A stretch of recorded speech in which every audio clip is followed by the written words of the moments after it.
the February 15th, 2024 regular meeting of the Government Audit and Oversight Committee of the San Francisco Board of Supervisors. I am Supervisor Dean Preston, Chair of the committee. I'm joined by Vice Chair Catherine Stephanie. Our committee clerk is Monique Creighton, and our thanks to SFGov TV for staffing this meeting. Madam Clerk, do you have any announcements? Yes. Public comment will be taken on each item on this agenda. When your item of interest comes up and public comment is called, please line up to speak on your right. Alternatively, you may submit public comment in writing in either of the following ways. Email them to the Government Audit and Oversight Committee Clerk at monique.crayton@sfgov.org. If you submit public comment via email, it will be forwarded to the supervisors and also included as part of the official file. You may also send your written comments via U.S. Postal Service to our office in City Hall at 1 Dr. Carlton B. Goodlett Place, room 244, San Francisco, California, 94102. If you have documents you would like to be included as part of the file, please submit them to me before the end of the meeting. Please make sure to silence all cell phones and electronic devices to prevent any interruptions to today's proceedings. Finally, items acted upon today are expected to appear on the Board of Supervisors agenda of February 27th, 2024, unless otherwise stated. Thank you, Madam Clerk. And at the outset, I'd like to make a motion to excuse Supervisor Chan from today's GAO meeting. Madam Clerk, please call the roll. On that motion to excuse Supervisor Chan, Vice Chair Stephanie? Vice Chair Stephanie, aye. Chair Preston? Aye. Chair Preston, aye. I have 2 ayes with Member Chan excused. Thank you. That motion passes. Madam Clerk, please call item 1. Item number 1 is an ordinance amending the Public Works Code to waive the banner and inspection fees for nonprofit organizations in certain neighborhood commercial districts and neighborhood commercial transit districts through December 31st, 2026, and affirming the Planning Department's determination under the California Environmental Quality Act. Thank you, Madam Clerk, and colleagues. This item we introduced. It's in response to requests from some small merchant and neighborhood groups in neighborhood commercial corridors in our district. And it's very limited, but it waives certain banner fees for nonprofit organizations that support our merchant corridors. These fees can be, although in total we're looking at nothing with a significant budgetary impact. These fees, which can be hundreds of dollars for small grassroots neighborhood organizations, can be cost prohibitive. So too often what we see in our neighborhood commercial corridors is that the banners and signs are dominated by advertisements placed by larger corporations, but that the smaller neighborhood groups can be priced out. So the banner ordinance fee waiver that's before us would allow organizations in my district that are supporting neighborhood and local businesses to be able to move forward through the existing banner program. So I want to thank the Divisadero Merchants Association and Small Business Forward in particular for working with our office on this, as well as the Fillmore Merchants Association and North of Panhandle Neighborhood Association for their support. And I'd like to thank Peter Miljanich of the City Attorney's Office for his help in drafting the ordinance, and DPW for their collaboration on this particularly Ian Schneider. So I'd like to, and also my legislative aide, Preston Kilgore, for all his work, making sure we got this right. We also do have some technical amendments that were circulated to the committee by email. And I will move those after we hear from DPW and hear any public comment on this item. So for starters, I believe we have Nicholas Huff, Bureau Manager for Public Works, Bureau of Street Use and Mapping. Welcome. The floor is yours. Okay.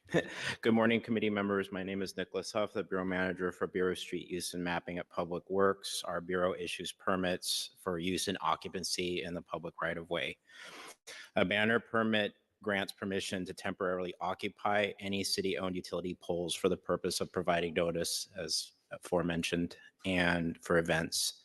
And permit applications often include dimension plans, design review, the attachment, the physical attachment method to the pole, and other and demonstration of compliance with other city regulations.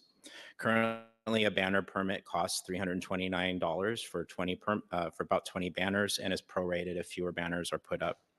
Between 2021 and 2023, we issued 185 permits. That's about 60 a year. In 2019 and 2023, the board passed legislation providing fee exemptions for banner applicants associated with defined cultural districts, specifically Soma Pilipinas and the leather and LGBTQ districts. The legislation before you today seeks to expand this exemption of a fee and to include nonprofit organizations with smaller budgets located within District 8, named neighborhood commercial and neighborhood commercial transit districts located, within 8 named neighborhood commercial and neighborhood commercial transit districts located within District 5. Public Works analyzed the banner permit applications between 2021 and 2023 and determined that of the 185 permits issued during that time period, 33 were issued to nonprofit organizations, which consisted of 21 unique nonprofits. Although we cannot determine eligibility without documentation, our team did an estimate and that of the 33 permits issued to nonprofits in the last 2 years, approximately 7 would potentially meet the legislation's criteria and be eligible for fee waiver. If you exclude the permits issued to Soma Pilipinas and the Leather District in the analysis, the impact is about $9,000 to the budget. That's it. Great. Thank you very much. Appreciate your work on this and the presentation. And seeing no questions or comments from colleagues, let's go ahead and open up public comment on this item. Members of the public who wish to speak on this item should line up along the side by the windows. All speakers will have 2 minutes to speak. Can the first speaker come forward to the podium and begin your comments? Mr. Chair, it appears we have no public comment. Thank you. Public comment on this item is closed. And I'd like to move this item to the full board with recommendation. Oh, I'm sorry. I need to make the, we haven't adopted the amendment. So first I'd like to move to adopt the amendment circulated by my office. On the motion to amend, Vice Chair Stephanie? Vice Chair Stephanie, aye. Chair Preston? Aye. Chair Preston, aye. I have 2 ayes with Member Chan excused. Thank you. And then I'd like to move the item as amended with recommendation to the full board. Motion to recommend to the full board as amended. Vice Chair Stephanie? Vice Chair Stephanie, aye. Chair Preston? Aye. Chair Preston, aye. I have 2 ayes with Member Chan excused. Thank you. The motion passes. And let's go ahead and call item 2.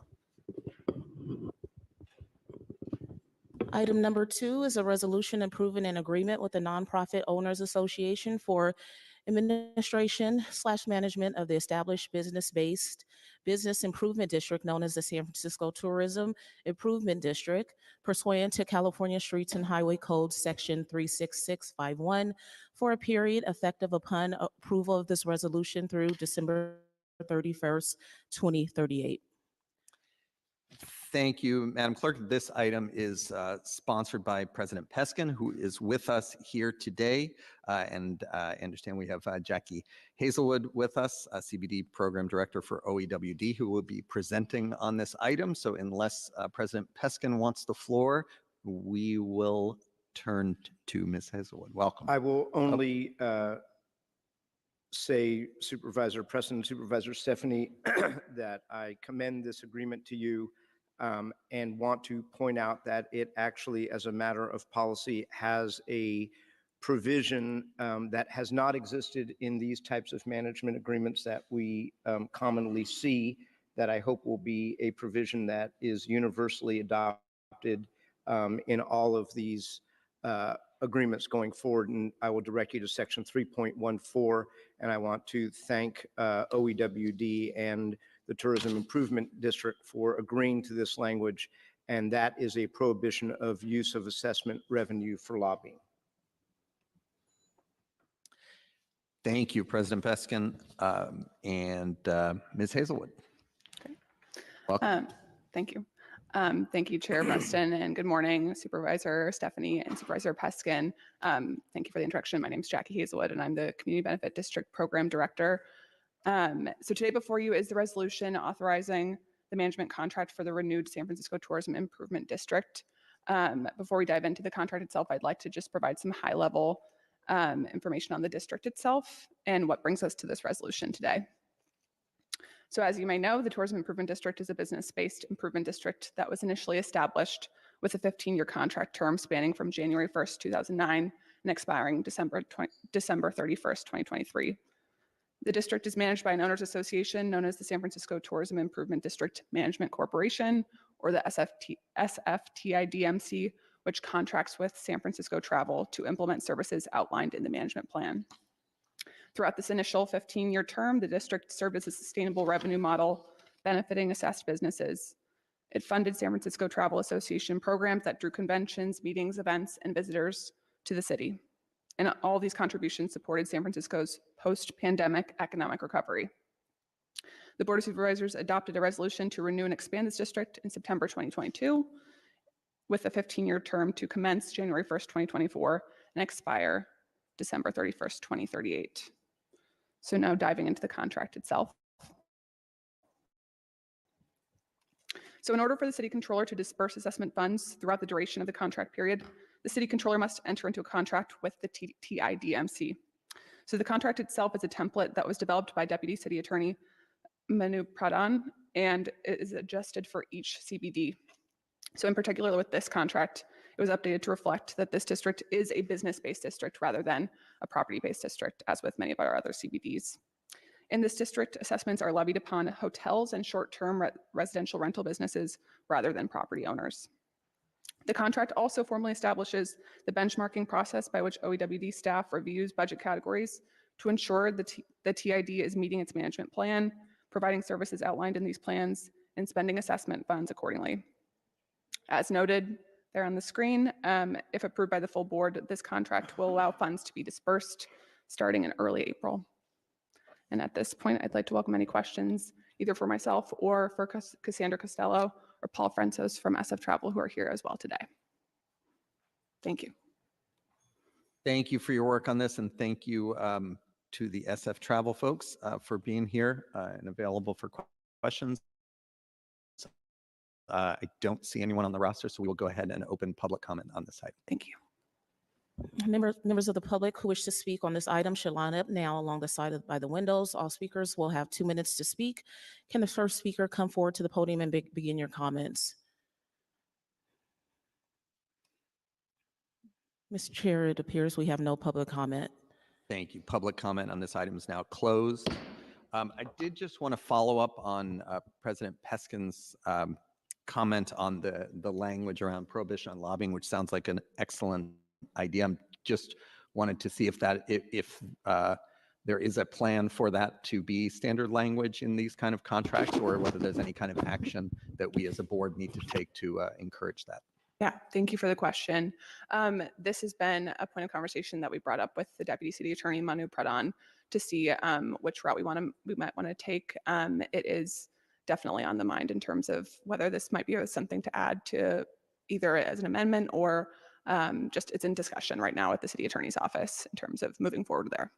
Great, thank you very much. And further to your President Peskin. Ms. Hazelwood, just further to Chair Preston's question, do you know if the agreement between the Owners Association for the administration and management of the Excelsior Community Benefit District includes that 3.14 language? Thank you for the question. Yes, it does. So moving forward with all of our contracts, we will be including this.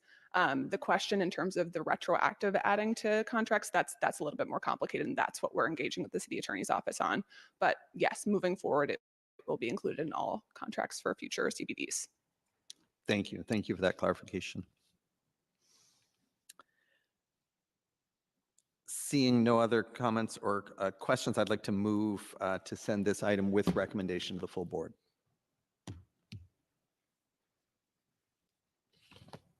And on that motion to recommend to the full board with the positive recommendation, Vice Chair Stephanie?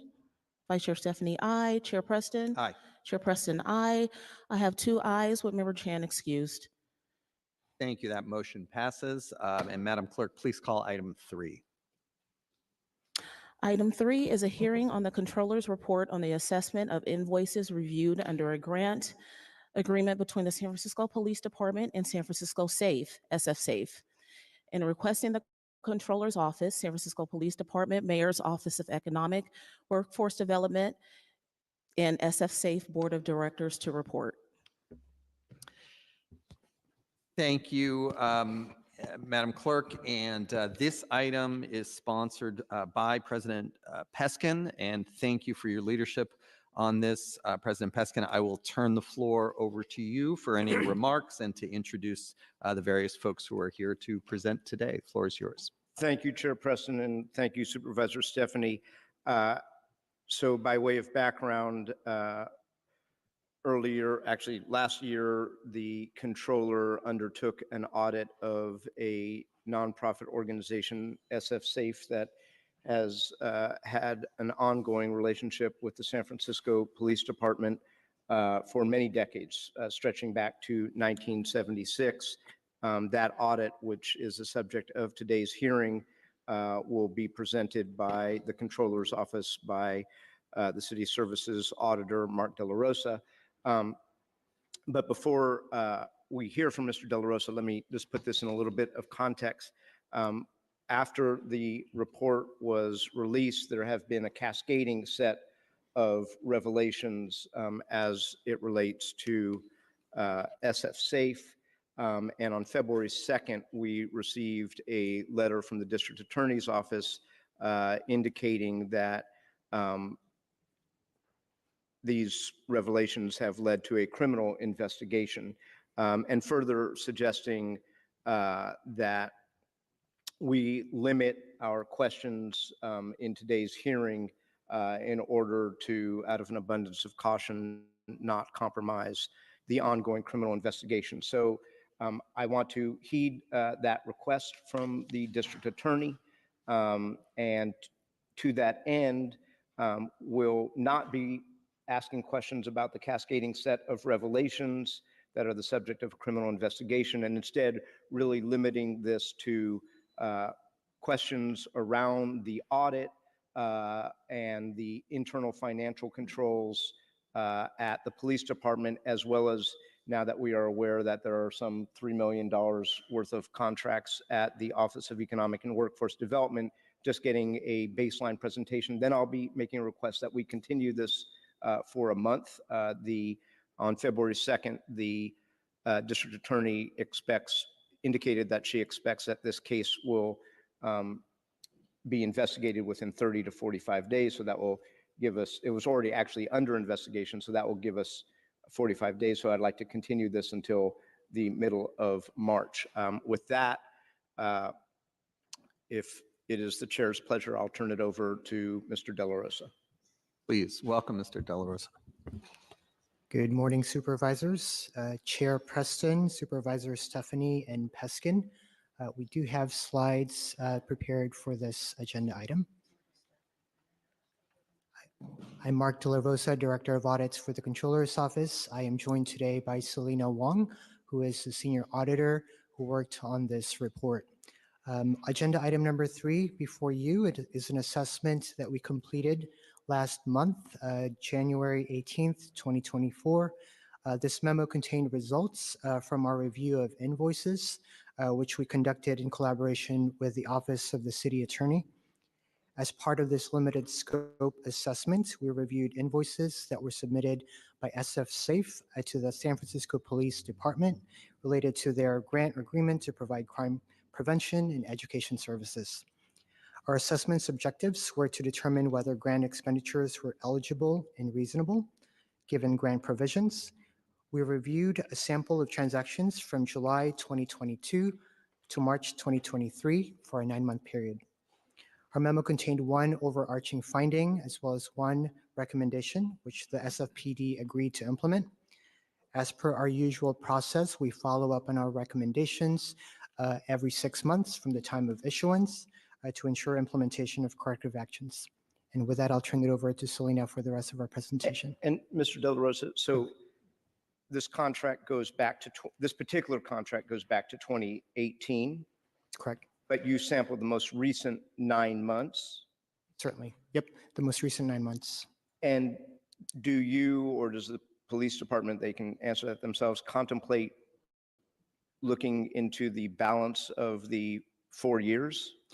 Yeah, the recommendation that we provided to SFPD as part of this assessment was for the department to look back and to review all invoices related to the grant.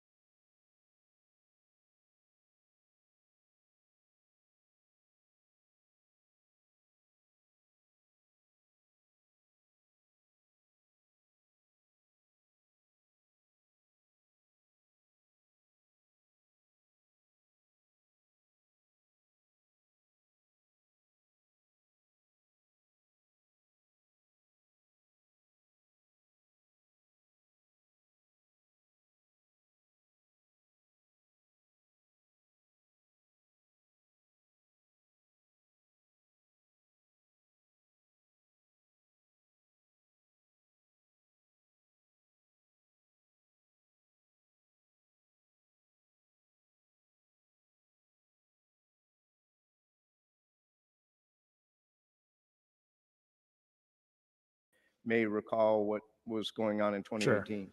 So we did have an RFP back in 2015. From my recollection, San Francisco Safe was the only proposer for that solicitation. We also had another RFP in 2023, and they were also the only proposer. I believe the 2015 solicitation, there were three proposals that were submitted, but San Francisco Safe was the winning bidder. Thank you. Ms. Wong, sorry to chase you away. You can pull back the slides, please. Good morning, Supervisors. This slide provides a brief overview of the services provided by SF Safe under its grant agreement with the Police Department. The grant agreement in our review had a not-to-exceed amount totaling $5.3 million, and its term was from July 2018 through March 2023. We did not review expenditures under the Police Department's current grant agreement with SF Safe. And Ms. Wong, just when I was looking at that when the report first came out, how much of this was under the original 2018 grant agreement, and how many of these things were additions along the way, or were they all encompassed in the 2018 agreement? We only looked at the previous grant agreement, so it was from 2018 through March 2023. It was a $5.3 million grant. Are you sure of that? Okay. Yes. Okay. So that grant agreement included specifics like Richmond Night Out, Castro Community on Patrol, crime prevention cameras in West Portal and Irving. That was all in the 2018 agreement? Yes. Okay. But there was, do you want to add to it? Do you want to? Okay. I just want to, yeah, we need to. Ms. Arocha, you want to? I'm sorry. I just want to clarify that in terms of the cameras, that was an add back. So I just want to make sure that it's clear that it was an add back that was added to the grant agreement. The original grant agreement was specifically for neighborhood watch, community town halls, and events in the community that provided some educational opportunities around safety. That was the answer I was looking for. Thank you, Ms. Arocha.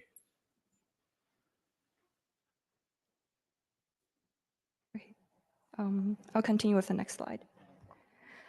The assessment had two observations. First, we found that the police department did not regularly request or review supporting documentation provided by SF Safe monthly.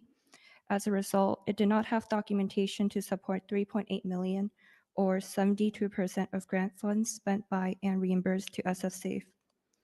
Further, according to the police department, it reviews a sample of expenditures during annual monitoring site visits. However, by the time of our review, it had not conducted monitoring since 2019 due to limited resources. As Mark mentioned, our scope was from July 2022 through March 2023, and we analyzed a sample of accounting records and invoices totaling $910,000 of grant funds spent for crime prevention education services. Our review found that SSA spent over $79,000 or 9% on ineligible and or excessive expenses.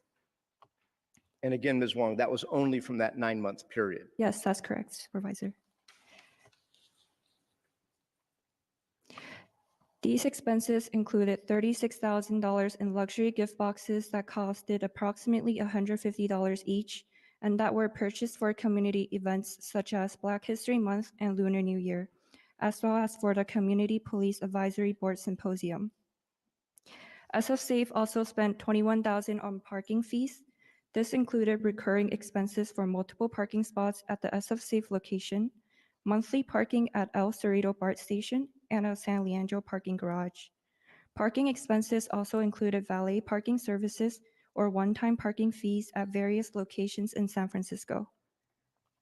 Also, of the $14,000 spent related to a crime prevention training symposium at Lake Tahoe, a little over $12,000 was spent on excessive expenses such as limousine services and lodging. The other category of expenses were for ride-hailing services such as Lyft and Uber. These included rides between the former executive director's home in Richmond and San Francisco, rides to or from the San Francisco International Airport, and rides outside of California. Finally, we identified nearly $13,000 in $1,300 in personal or office expenses that are not consistent with the grant agreement. This includes recurring water delivery or membership fees for Amazon Prime or Costco. Our assessment included one recommendation to the police department to review all invoices submitted to determine whether SSA billed for expenses that are unallowable under the grant agreement and recover any amounts found to be incorrectly paid. That concludes our presentation. We're happy to answer any questions. Thank you. So, Ms. Wong, can you explain the process that the controller's office went through relative to this 9-month period?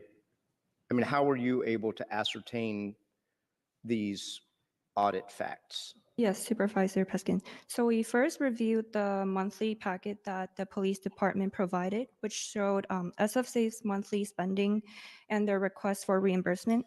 That monthly packet includes a general overview of how much was spent in each expense category, such as salary, rent, travel, but there wasn't a detailed breakdown of how much was spent in each of that category. Majority of the receipts we saw in that monthly packet were payroll records, rent payments, and other miscellaneous payments for supplies. So after we found that 3.8 million of the support was missing, we requested accounting records and invoices from SF Safe. So let me understand this. You did testing and looked at the 9-month most recent period, but you did a larger look wherein you ascertained that out of 5.3 million, 3.8 million didn't have proper documentation. Is that fair to say? Yes. So you did do a larger look at a high level at the Yes. entire 5-year period. Yes, that's correct. So how would you characterize the billing for that $3.8 million, which is the vast majority, about 80% of the money? Was it just like one piece of paper that said, can you characterize it for us? So it would have a piece, so it's a PDF with a piece of paper that states how much was spent for that month and how much they're requesting for reimbursement. And then the next pages would be invoices, attachments, and we didn't see a lot of information from there. So that's why we requested specific invoices for the sample period. Got it. So when you added up the things that were attached to those invoices, they accounted for about $1.5 million. And then there were $3.8 million of missing documentation. Yes, that's correct. And is that, what is a normal departmental accounting practice, or what is the industry standard? I would say it varies by department, but ideally, the department should have what they need to confirm that the deliverables are met and that the grant funds were properly spent. Every department has their own process, so I would have to defer to the police department for their specific usual process. Mr. De La Rosa, is there a general accepted private or public entity standard? This is certainly an area that we've audited quite a bit in recent years. We do expect, as Selena mentioned, variations in terms of what the agreed upon procedures are, depending on the contracts, depending on the deliverables, the extent of the agreement. But we do expect, when we do conduct these audits, to have some sort of a reasonable assurance for the department to be able to ascertain that all services and goods that were being procured and provided by the contractors are actually received. So a reasonable assurance is what we would expect. And you just touched on another thing, which I think is very explicit in your audit report, which is relative to services rendered, what the police department was getting for the taxpayer dollars expended. You don't look at that at all. Not for this assessment that we completed, because it was very limited to invoice reviews. Right. So this was a paper review of invoices, receipts, or lack thereof, but you did not, I'm not accusing you of not having done your job, but the scope of work in this audit did not also look at performance. Correct. Yeah, typically when we do a full-on audit, we would look at those other elements beyond just invoice review, including performance and monitoring. And so then the next question is, are you or is the police department undertaking a performance audit? So as of the last police commission hearing, which happened last week, they did put a motion for a request for the controller's office to conduct a full review of the SF Safe program. Thank you. And then relative, you mentioned, and this is probably a good segue to go to Mr. Leung and Ms. Aroche and the department, but you said that you had a recommendation and that the department concurred with that recommendation, which obviously is about the repeated finding that the San Francisco Police Department did not adequately review expenses and subsequently approved ineligible or unsupported expenses incurred under its grant agreement with SF Safe. Can you just describe, well, maybe you can start, Mr. De La Rosa or Ms. Wong, with how the process works, i.e. you give a draft of the audit to the department then responds, which is the responses here, and then they concur or partially concur or don't concur with your recommendation. Correct. As part of the publicly issued report that we put out last month, the letter from the police department is attached to the report itself, which indicated their concurrence to implement their recommendation. As part of our process, as mentioned, we do follow up on all recommendations within 6 months after issuance. So around June, July would be when we would follow up with the department in terms of what they have done to mitigate the finding. And the police department's letters dated January 5th. When did you submit the draft to the police department? So the initial draft, so we completed the report itself back in October. The end of October, I believe, was when we had a draft of the report. We sent the draft to the department, SFPD, in late October.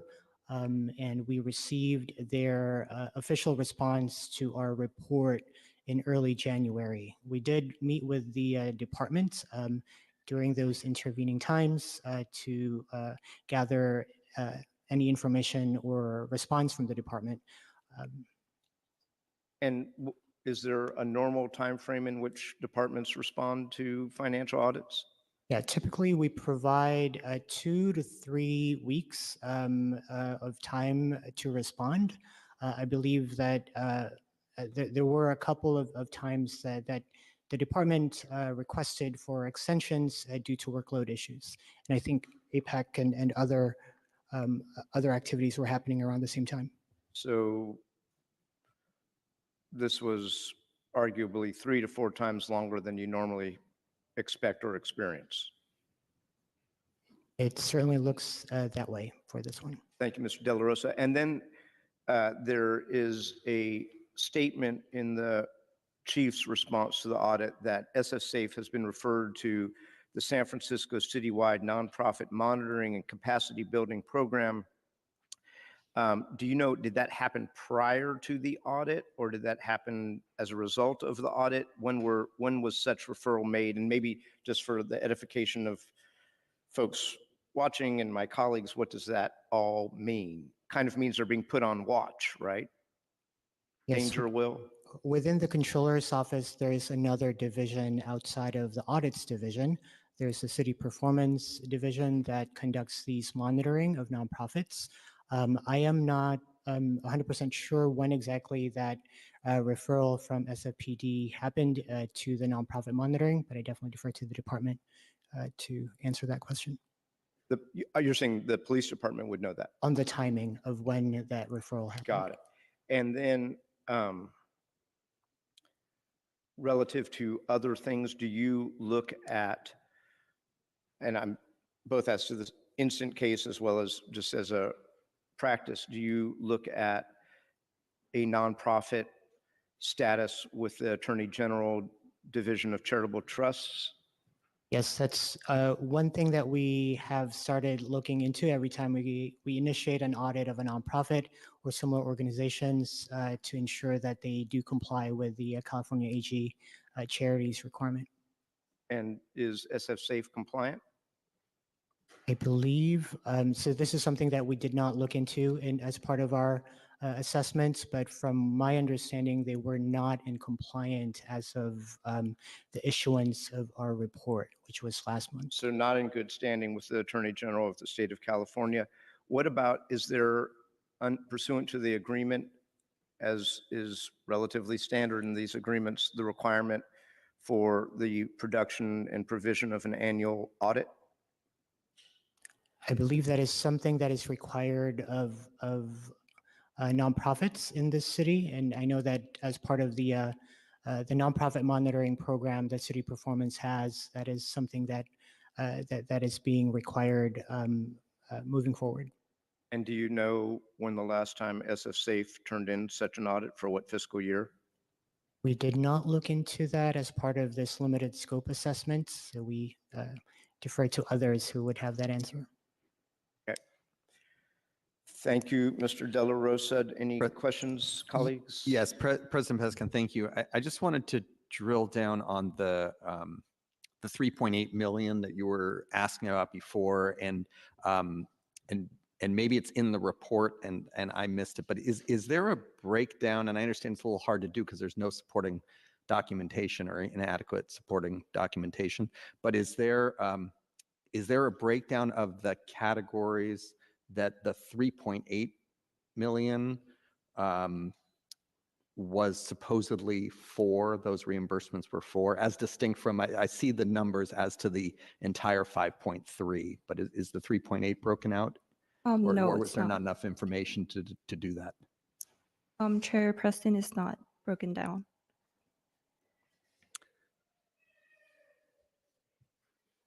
Thank you. And then is there any assessment? I know there's some reports around lobbying expenditures. Like, is that a separate category that's broken out, either of the full $5.3 million of expenditures or a subset of that, like expenses by the organization on lobbyists?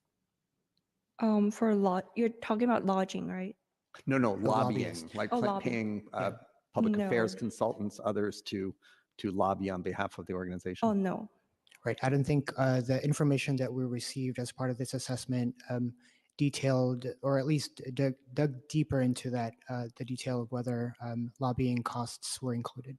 So we don't have that information. Okay. Thank you. And then there have been various reports, and I don't think this is the forum to get into details on it, of potentially of gifts by the organization to city employees and others. I just want to check with you in terms of the scope of what you looked at, that there's not a category or line item that captures gifts to folks outside of, on behalf of SF Safe, to those outside the organization, or was that an actual documented category? I believe that was part of the category that we outlined, that we included as part of our findings, that there were some expenditures there that were for some events that had gift boxes that were then that had events that had members of the SFPD present. But we did not look further into whether certain filings were done or certain reporting was happening. Got it. But from your review, the categorization as gifts was limited to things distributed at those events.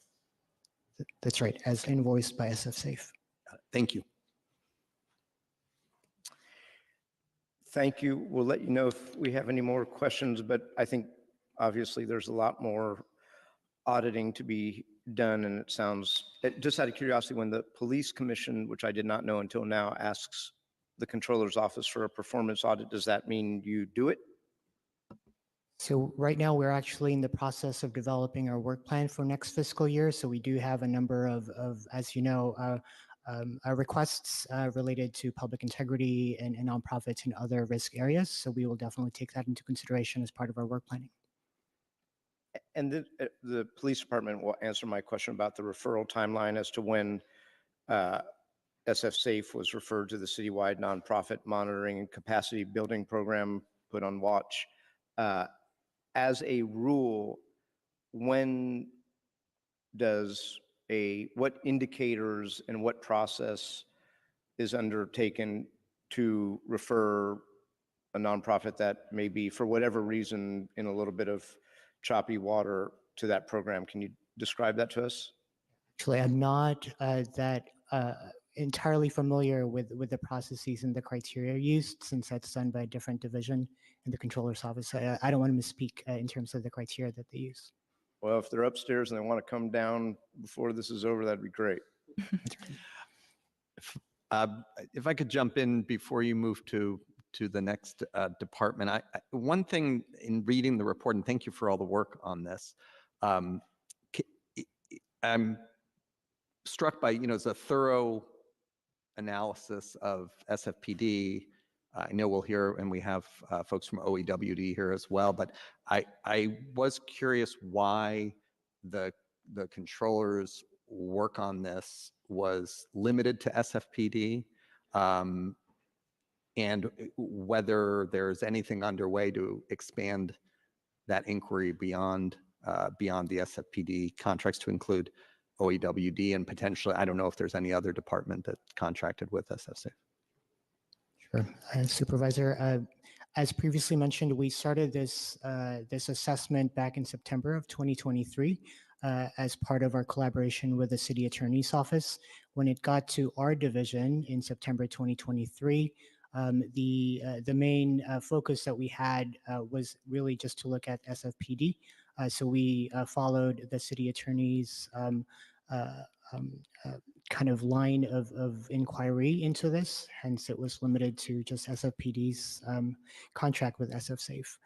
In terms of additional ones, we don't have any additional audits or assessments, at least not on the audits division, except for the request that came in last week. And was there, once you started discovering the problems of lack of documentation and the other things in the report, was OEWD notified at that time, or were they first notified when the report was issued? I believe it was when the report came out. Typically, when we do an audit, we only involve those stakeholders that are involved in the particular invoicing. So we were just focused on the SFPD grant at the time. And if you indulge me, Mr. Chairman, one thing that I maybe didn't drill down into, this is either to Mr. De La Rosa or Ms. Wong, how, I mean, insofar as $3.8 million of receipts were missing, how were you able to actually ascertain what you came up with for the 9-month period? I mean, insofar as presumably if 80, I'm extrapolating here, but if 80% of the receipts were missing over a 5-year period, arguably something similar was missing over the 9-month period, which is the only thing that you did a fiscal audit, financial audit of. How did you actually figure out gift boxes and limousines and expensive hotels? I mean, that wasn't on, I assume they didn't submit that. Yeah, so it wasn't in the SFPD monthly packet, but it was when we requested SF Safe's accounting records, they provided us something called what they call the general ledger. So that has a line item that includes the vendor name, the description of what they purchased. So that's how we figure out what was purchased. Got it. And relative to the veracity of the general ledger that they provided you, I assume this was a paper exercise. Like your testing was, did they provide, was it on their general ledger? You don't then pick up the phone and ask a vendor that they really provide that or not? Am I, sorry if these are naive questions to a non-CPA. Not as part of this engagement. We typically would have done that if we had done a fuller audit to validate the expenses. But for this one, it was just limited to the paper review of documentation. And finally, would you characterize the police department's involvement in this as cooperative? Yes. Good. Thank you. Should we hear from the SFPD? Good morning again. Thank you for hosting us. Again, my name is Diana Arroche. I'm the Director of Policy and Public Affairs, and I'm accompanied today by the Executive Director of the Strategic Management Bureau and our former CFO, Patrick Leon. The only sort of opening remarks that I will make is that the San Francisco Police Department obviously believes that any misuse of public funds is a priority for the city to end up investigating and to look further. Not only is it a possible crime, but it's something that we take very seriously. I will share that based on the Controller's Office audit, we did move really quickly, and Chief Scott directed our former CFO to move forward with an investigation to get into more of the intricate details that you just requested, President Peskin, such as documentation, further documentation on ledgers, understanding the more intricate details on expenses, and then following up not only with the executive director, but also the board of directors, since they are responsible for SF Safe and carrying out the nonprofit duties like any nonprofit. One of the other things I would mention, just to answer some of the questions and just to provide the position of the department, Chief Scott did request a joint monitoring audit to the SF Controller's Office back in June of 2023. The request was made based on the fact that we had limited staffing to be able to conduct a full audit, and there were, I would say, confidential sources that had been concerned about not receiving subcontracted payments. And so given that concern, the department ended up moving forward closely internally with the with staff, with existing staff, to start investigating what could be done. And given the lack of capacity, the only thing that was done was back and forth communication. There was communication. It wasn't as though there was no communication with SF Safe, but as I indicated earlier, really the communication was coming from our CFO, given the limited staffing. Having said that, some of the contracting monitoring that the department ends up looking into is based on the Controller's Office indications on how to best contract with nonprofits. We look at their best practices. It's a public document that's given to all city departments. We typically look at those instructions when it comes to any grants in our office, whether they are looking at state funding, whether we're receiving state funding or we're looking at local dollars. We typically, just like any other city department, look at those instructions on how to best carry out grant management. Having said that, just moving on into sort of where we are today, the report itself did indicate some discrepancies that we were very concerned And we did move forward as it's indicated in the actual letter that you shared, President Peskin. The chief worked closely with our CFO, and we have actually requested many different responses to the SF Safe board in order to make sure that we understand where these expenses are. As you shared earlier, there is an investigation. We cannot get into the details on the criminal side, but we are happy and we will be transparent in terms of what we've done and what our relationship has been with SF Safe from a grant contractual agreement. Thank you, Ms. Thank you. Aroche. And let me, look, this is obviously an embarrassment, not only to the department, but to the city. And so we're all similarly situated. And I think, as unfortunate as this is and criminal malfeasance notwithstanding, I think our job is to figure out what went wrong, what we can do going forward to make sure it doesn't happen again, or that we minimize our risk, and what are the lessons learned. So as well as more specifically relative to this relationship that long predates 2018 and goes back decades, what the workout is going forward. Like, what are the plans? Is this a service that is a want to have or a need to have? And I think those are important conversations that should be publicly, public conversations. Let me just start with, I think, where the controller's audit takes us, which is understaffing. And I think we are all on the Board of Supervisors, in the general public, aware that we have understaffing of rank and file police officers. I think it is kind of new news to us that there was chronic understaffing in the fiscal shop. And I think we've come to understand what the challenges are relative to recruiting new, Q2 police officers. But I just wanted to just start with how large was the understaffing problem? Why was there an understaffing problem? Aware of a ubiquitous across the board departmental shortage of accounting staff? I just wanted to start with that. Thank you. I'll refer to our former CFO. He can respond to that. Thank you. So within the 4.5 year duration that I was the chief financial officer for the police department, we only had full staffing for about 3.5 months during that whole entire period. We do face challenges that other departments do not. As a law enforcement agency, for anybody that we hire, we have to put through a background check. That is a requirement from post, the peace officer standards and training, the commission on posts. And there was a report from DHR about how long it takes for the city to hire a civil service classification, and it was more than 250 days. So when you take that length of time and you add the 2.5 to 3 months to conduct the background, it takes almost a year to bring somebody new in, going through the civil service process.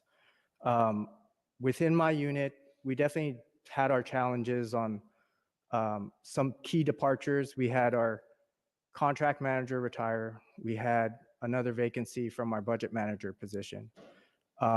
We've also had accountant supervisor that recently separated, but that position was also vacant for about 2 years. In total, it kind of varies depending upon how many people, which year, and based upon what period of time we're looking at on how many vacancies we had at that point. What I will say about that is one of the impacts to our department on our ability to hire is really based upon our budget. So in fiscal year 22 and in fiscal year 23, we had hiring holds because we were right at the 6-month mark because we were going to be over budget. When a city department, whenever they're going to be over budget, the controller's office has the fiduciary duty to minimize the losses, and the department has to try to keep within its budget. And so for a period of time, we weren't able to hire. I do want to go through some of the questions today. First off is on the delay for our response. We did have a meeting with the controller's office about their audit findings with San Francisco Safe, and it was approximately late October. For the delays, it wasn't intentional. It was more, we had APEC coming up in mid-November. We had over 1,200 mutual aid officers coming from CHP, approximately another 100 from all the other jurisdictions. There was a lot of work involved that we needed to perform in order to make that event successful. After the event, obviously that ran from November 11th to November 17th. After the event, there's still additional work in order to make payments for all the people that came to assist us and all the vendors that provided those services. And that did have a big impact on our workload. We don't have any additional staff. We did request support from the controller's office to perform that work, and that did cause delays on when we were able to respond. For our contract with San Francisco Safe, it covers multiple services. We contract with San Francisco Safe to help us facilitate the Captain Police Advisory Board meetings. We also contract with San Francisco Safe to coordinate the neighborhood business watch groups. They help us conduct residential and commercial security surveys and presentations. They conduct presentations involving personal safety, vehicle traffic safety, auto burglaries, child safety, elder safety, and robbery and burglary prevention. There's also presentations that they do for preventing violence in the workplace.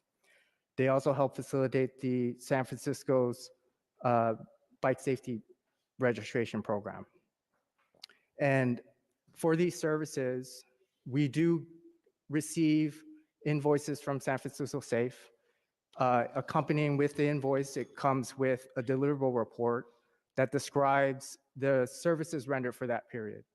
And I know from the controller's office report that they described that 3.8 million, I can't remember the exact amount, but over $3 million that was paid to San Francisco Safe without adequate documentation.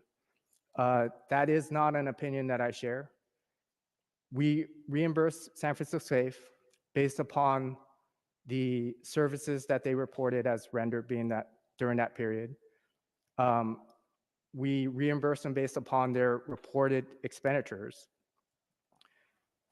None of the invoices by SF Safe included any items of limo rides or luxury gift boxes. All of the invoices that they submitted were based on eligible expense categories that were defined within the grant plan within the contract agreement.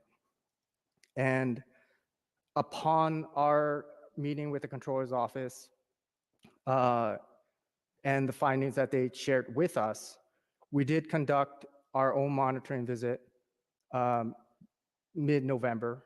And from that, we did look into their internal controls. We did identify some areas of weakness. They did have some issues with the commingling of funds. We did find expenditures that were ineligible, consistent with what the controller's office had on their findings. In our report, we did identify approximately $95,000 of ineligible expenditures that we did put within our audit or monitoring letter with San Francisco Safe. We did describe 3 recommendations. The first one was for them to provide us with the general ledger transactions to accompany each monthly invoice. That was a recommendation that the controller's office had recommended to us from their monitoring. And As a part of this report, or yes, as part of their audit report. The other recommendation that we had with San Francisco Safe from our visit was that we wanted them to revise their progress report so that it would contain associated links and reference that references back to their Salesforce platform that they were using for their services. So if somebody wants to, if a member of the public or if a business wanted to request a security survey, there's a link on San Francisco Safe's website. They submit the request and it goes to the Salesforce platform. From that, it gets assigned to one of their workers and then they perform the work. So we did request for them to revise their delivery report so that we can link it back to their Salesforce and that it will be easier to ascertain whether the work was performed. The last recommendation that we had for them was to refer them to the Controller's Office capacity building monitoring program. We asked for them to self-refer. We also referred to them to that program. It provides technical assistance and best practices and tries to help nonprofits to implement best practices. and Mr. Leung, that was after the audit findings. That was after the audit findings. It was also based upon the work that we did when we went out to do our visit. But may I clarify just one point though, Supervisor? And I want to make sure we answer your initial question, which is what the staffing looks like for contract management in the department. One point to clarify is that we had initial conversations with the Controller's Office, as I said earlier in the opening statements, in June of 2023, based on our capacity and our staffing. We requested to have a full audit to be conducted, given some of the severity and the concerns that we had with some of the finances and possibly lack of contract or lack of subcontracting payments that existed. Having said that, the Controller's Office is also limited in staffing. I think you heard the Director De La Rosa say that, obviously they go through an assessment. When you come to the Controller's Office mid-year, they are also tasked with multiple existing projects. And so they need to consider what can they do and what type of assessment they can actually conduct.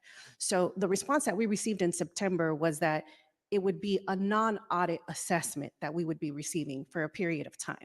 The desire of the department was to do a full audit in order to make sure that we would supplement and have an independent eye, including the staffing available, to make sure that we understood what SF Safe invoices, how they carried out. So I just want to make sure that that distinction is made, just because it's really critical to understand sort of the full landscape. We're hearing from one division of the Controller's Office, but the magnitude of who was involved had to do with both full departments being involved when it comes to SF Safe, given the magnitude and the severe concerns around the issue. I do want to add one last thing, is that we did make multiple attempts to schedule a monitoring visit. We sent an email January 5th, 2021 to schedule monitoring with San Francisco Safe. There was a I'm sorry, January 2021? January 5th, 2021. We had another set of emails where we tried to partner with OEWD to perform a joint monitoring on December 10th, 2021. There was a monitoring visit that we had scheduled on May 5th on 2022, but that had to be delayed or canceled because of a flight cancellation. We did make multiple attempts, but for a variety of reasons, they had to be postponed and delayed. And we were unable to perform our monitoring visit until mid-November of last year. So let me get this straight. Ms. Aroche is saying we had back and forth about unpaid subcontractors, and this was a source of concern.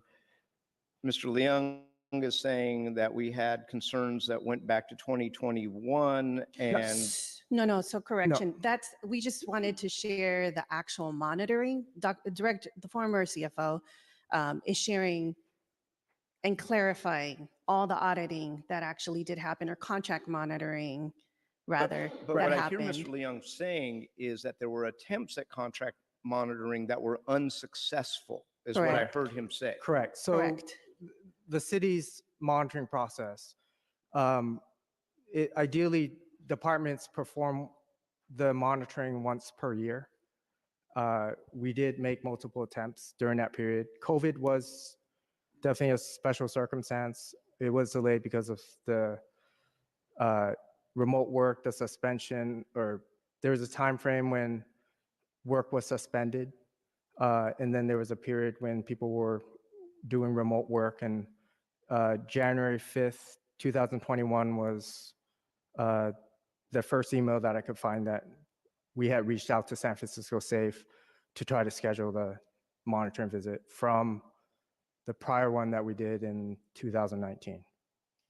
So this is our regular monitoring, President Peskin, that actually occurs with SF Safe. Because I believe one of the questions that the board had, or the members of the committee outside of this hearing, is how often do you actually monitor SF Safe?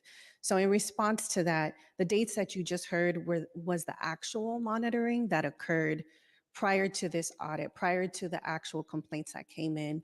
This was how the regular contract management of the department was implemented. So those are those dates. Okay, but Ms. Orochi, help me out here, because what I hear you saying is we tried to do contract monitoring, but they stiff-armed us. So there was a bit of that. We will say that there was delays on the part of the nonprofit.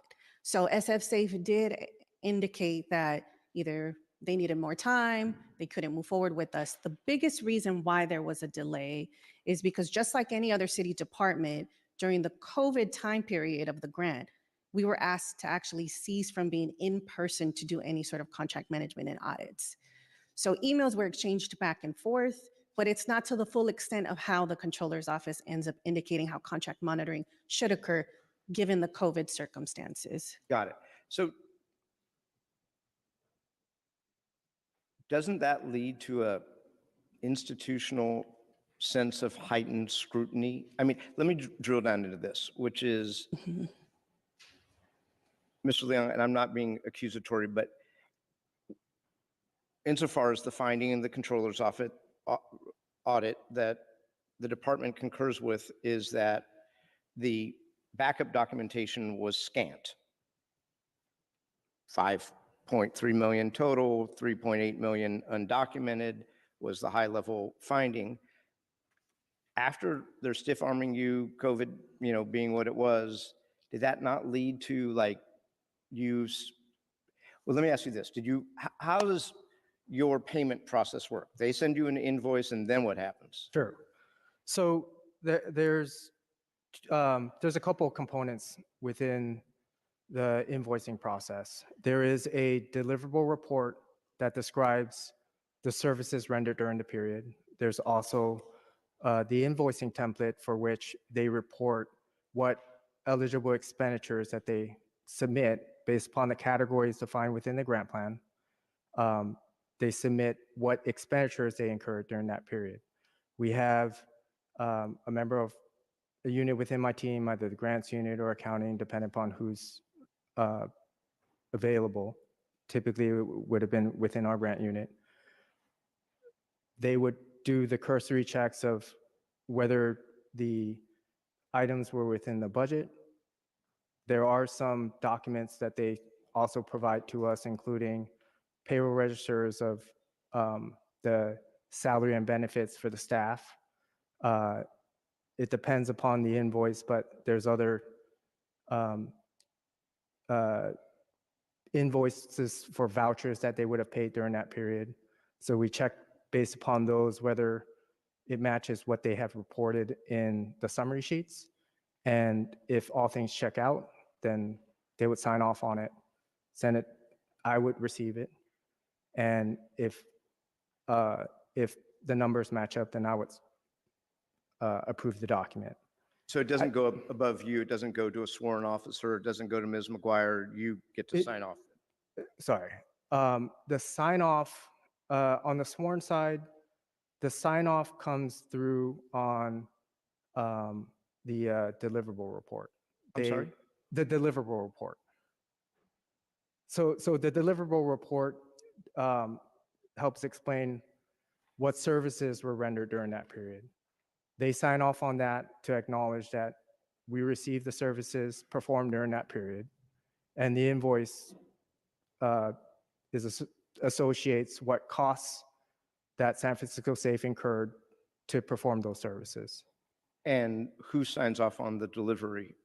It would be a member of our community engagement division, depends upon who it is. Typically, it would be either the captain or the commander of that division. Got it. So it could go as high as a commander who would sign off on that delivery document. And then, but what you're also saying is, because that's the performance, that's what we're getting for our money, right? We Right. did this many neighborhood safety meetings, we did this many bike registrations, whatever that is. But what you're also saying is that you weren't able to actually determine whether or not those representations were true because they had stiff-armed you on monitoring. So it was just kind of, they said, hey, this is what we did. You said, oh, the commander or the captain said, sure, and then you paid the bill. For at least, so at least on the services being rendered, there is a separation. On our part, there is a separation of duties. For my team, it's specifically based upon the financial aspects of it. On the deliverable sides, typically that's somebody within operations. And it depends upon the contract. If it was if it was a contract for, let's say, our RMS project, the record management system, we would submit that invoice to our IT group so that they can sign off on it to acknowledge that work was performed, yes, is in compliance with whatever's defined within the contract. When we get it, make sure that it's been signed off, and then we do our financial checks. And just going back to your original contention, Mr. Leung, and I'm not trying to be combative, but you indicated that your grant staff would check how the invoice related to the activities set forth in the scope of work in the grant, and you would get documentation as to hours. But there's still this fundamental finding from the controller that out of $5.3 million, there were no receipts for $3.8 million. So to me, the 3.8 million was based on the fact, it was the total of all of the invoices that we received during the period for which a monitoring was not conducted. For which we were unable to conduct our annual monitoring visit. But I don't agree that we paid $3.8 million just as a blank check. They submitted invoice to us with what they reported as their expenditures. We paid them based upon the services that they rendered during that period. And from the controller's office monitoring visit, we did look into ways on which we can improve. I'm not saying that we can improve our process. And we did implement one of their recommendations, which was to request the general ledgers as part of the invoicing process. We also looked back retrospective to the prior, from 2000, the past 4 years. So I think 2018 all the way to 2022. We did do that review based upon documents that San Francisco Safe had provided to us, because after the controller's office monitoring or their audit, and after our meeting with them, we did have concerns about what was reported prior. So we did look into all the transactions and invoices that they had submitted. We did highlight some areas of question costs that we requested San Francisco Safe for additional documentation. But at this time, that request, some of the documentation request is still outstanding. So But I will say, sorry. I was just Go going to ahead, ask, go so ahead. you did get their general ledger from 2018 to 2022? Correct.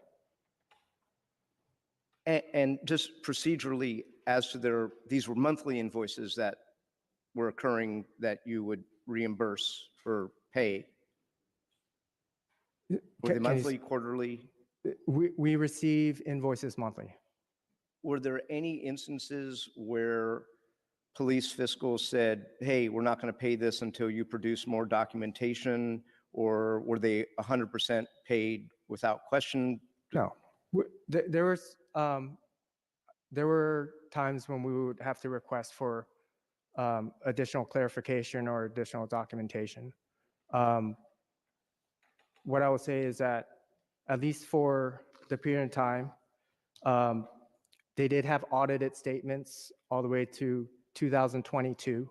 I think 2023, we had a draft version. I don't believe that that was finalized from when at the time that we conducted the last monitoring. So your representation is that they had annual financial audits submitted annually for the period 2018 through 2022 and 2023 not. Are you sure about that? Because I mean, I don't think anybody submitted their financial audits for 2023 because it's February. I know we have, from what I remember from looking just this morning, I know they had audit statements for 2022, 2021, and I believe 2020. I got to double check on 2019, but I know we had 3 files when I looked on the drive.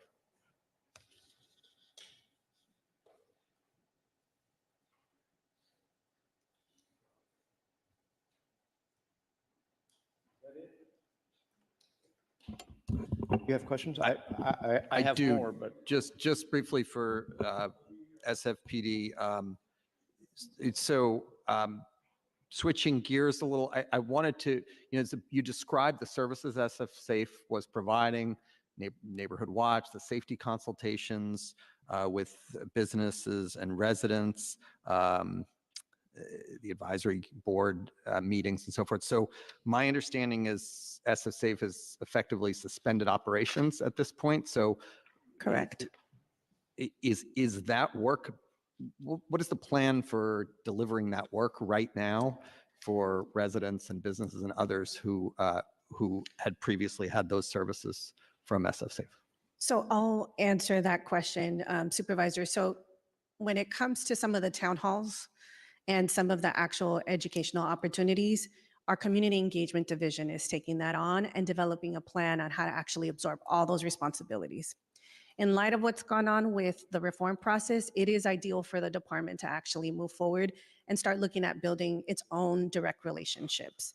Having said that, we will have to continue leveraging with either other city departments, community agencies to continue building trust in the community. So the CED component, when it comes to the actual work that SF Safe was doing, whether it comes to conducting some sort of CPAB session, discussing areas that might relate to any major incident in the community, that's all being absorbed by the department. Got it. And how about I understand things are in flux and there's, a need to develop a longer term plan, but more immediately, it's, there's a business in one of our districts, right, that is being, has been robbed multiple times, right?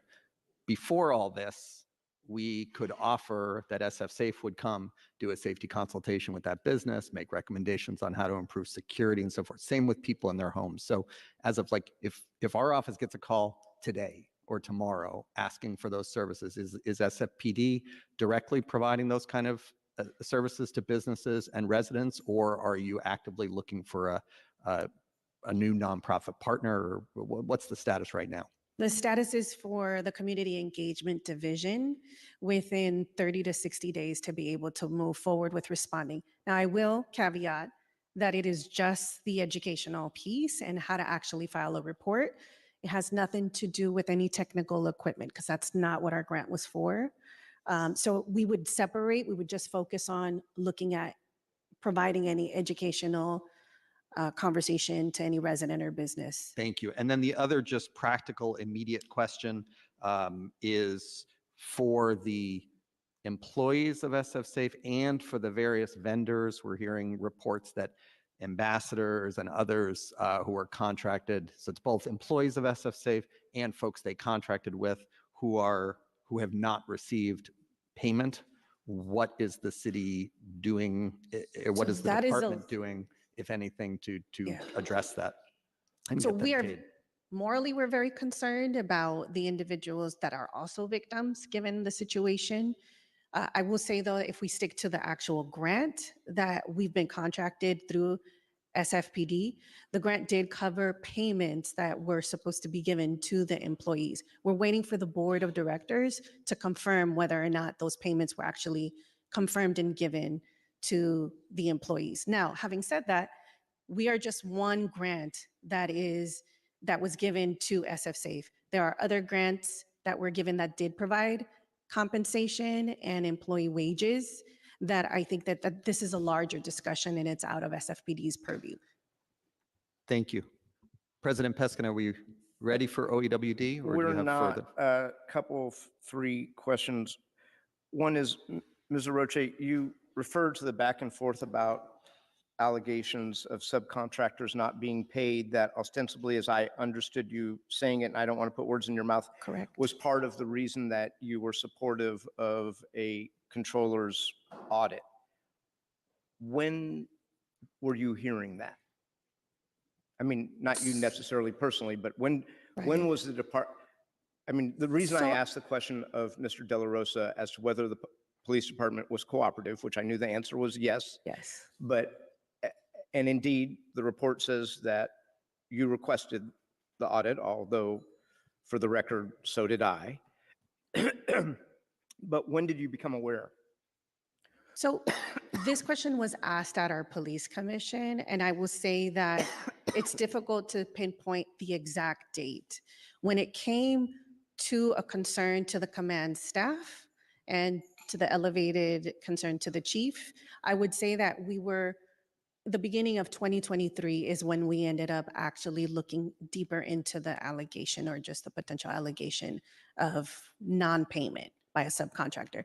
We still had to actually investigate. Is that subcontractor ours? What exactly are we corresponding with SF Safe when it comes to the grant agreements, and what are we obligated to pay out?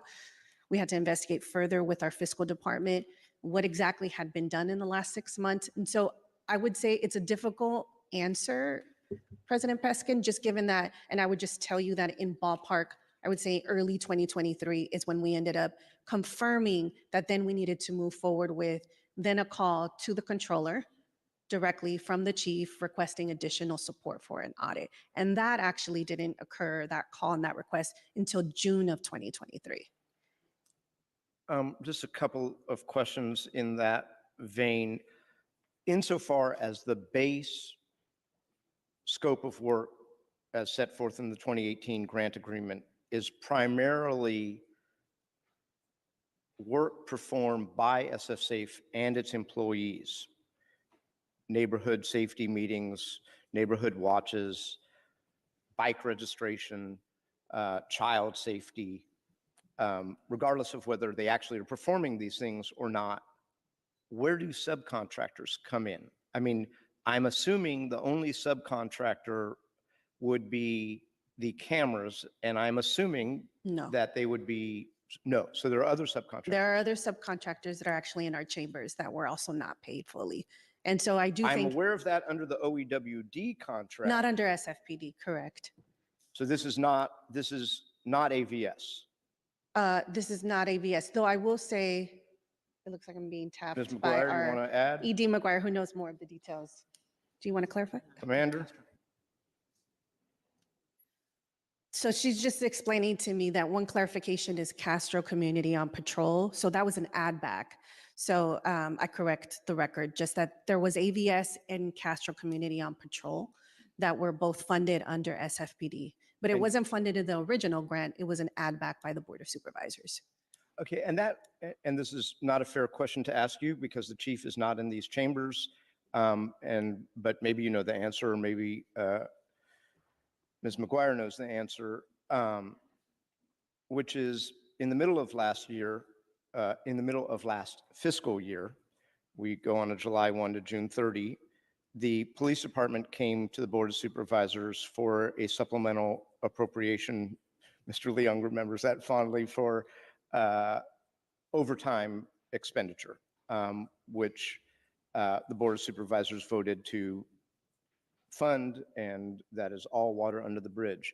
At that time, it was my contention that the total request of $27.2 million could be knocked down, because within your $693 million budget, there were places, non-personnel, that there could be cuts within other things in the department. And indeed, later on, the department came along and said, we can delay a computer program, and you ended up knocking the 27, we collectively knocked the 27 down a couple of $1 million. At that time, I suggested that SF Safe was a want to have and not a need to have, and the department pushed back. But what I'm learning now is the department pushed back already knowing that in your timeframes, there were concerns that led you to request an audit that the department was aware of before you guys refused to cut that contract. Any thoughts on that? I do have thoughts, President Peskin, and I will say that obviously your conversation if it's directed to the chief would speak for himself, and he is not here, but I will represent the department's position just in general. We worked with SF Safe to conduct certain activities that were really critical to the department, right? And some of them included supporting some of our community engagement division activities, supporting sort of the laundry list that's been isolated and has been discussed here. When we receive an allegation, like we receive any allegation when it comes to a crime, right, we have to further investigate to make sure that it's substantial, that it's actually proven, that it goes through all the different fiscal auditing sort of interventions necessary to be able to determine this agency, in fact, is questionable. Now, of course, we've reached to the point post, the budget era, unfortunately, because I think this would have been a different conversation if we were to move this time frame back during the negotiating time of April and May. This would have been a very different conversation and a very different decision. Having said that, again, the department, the responsibility and the way that we understand our contract management responsibility is to be able to look at details, request ledgers, request sort of all the justifications that were necessary. There were add backs, as you heard, that were included, that were part of the SF Safe contract. For us to go ahead and move forward with a direct cut immediately right then and there, it would have actually hurt not only sort of what we do in the community, but also just the relationships that we had in the community. Again, fast forward to today, we're stepping to the plate to make sure that we end up taking and absorbing everything that we could.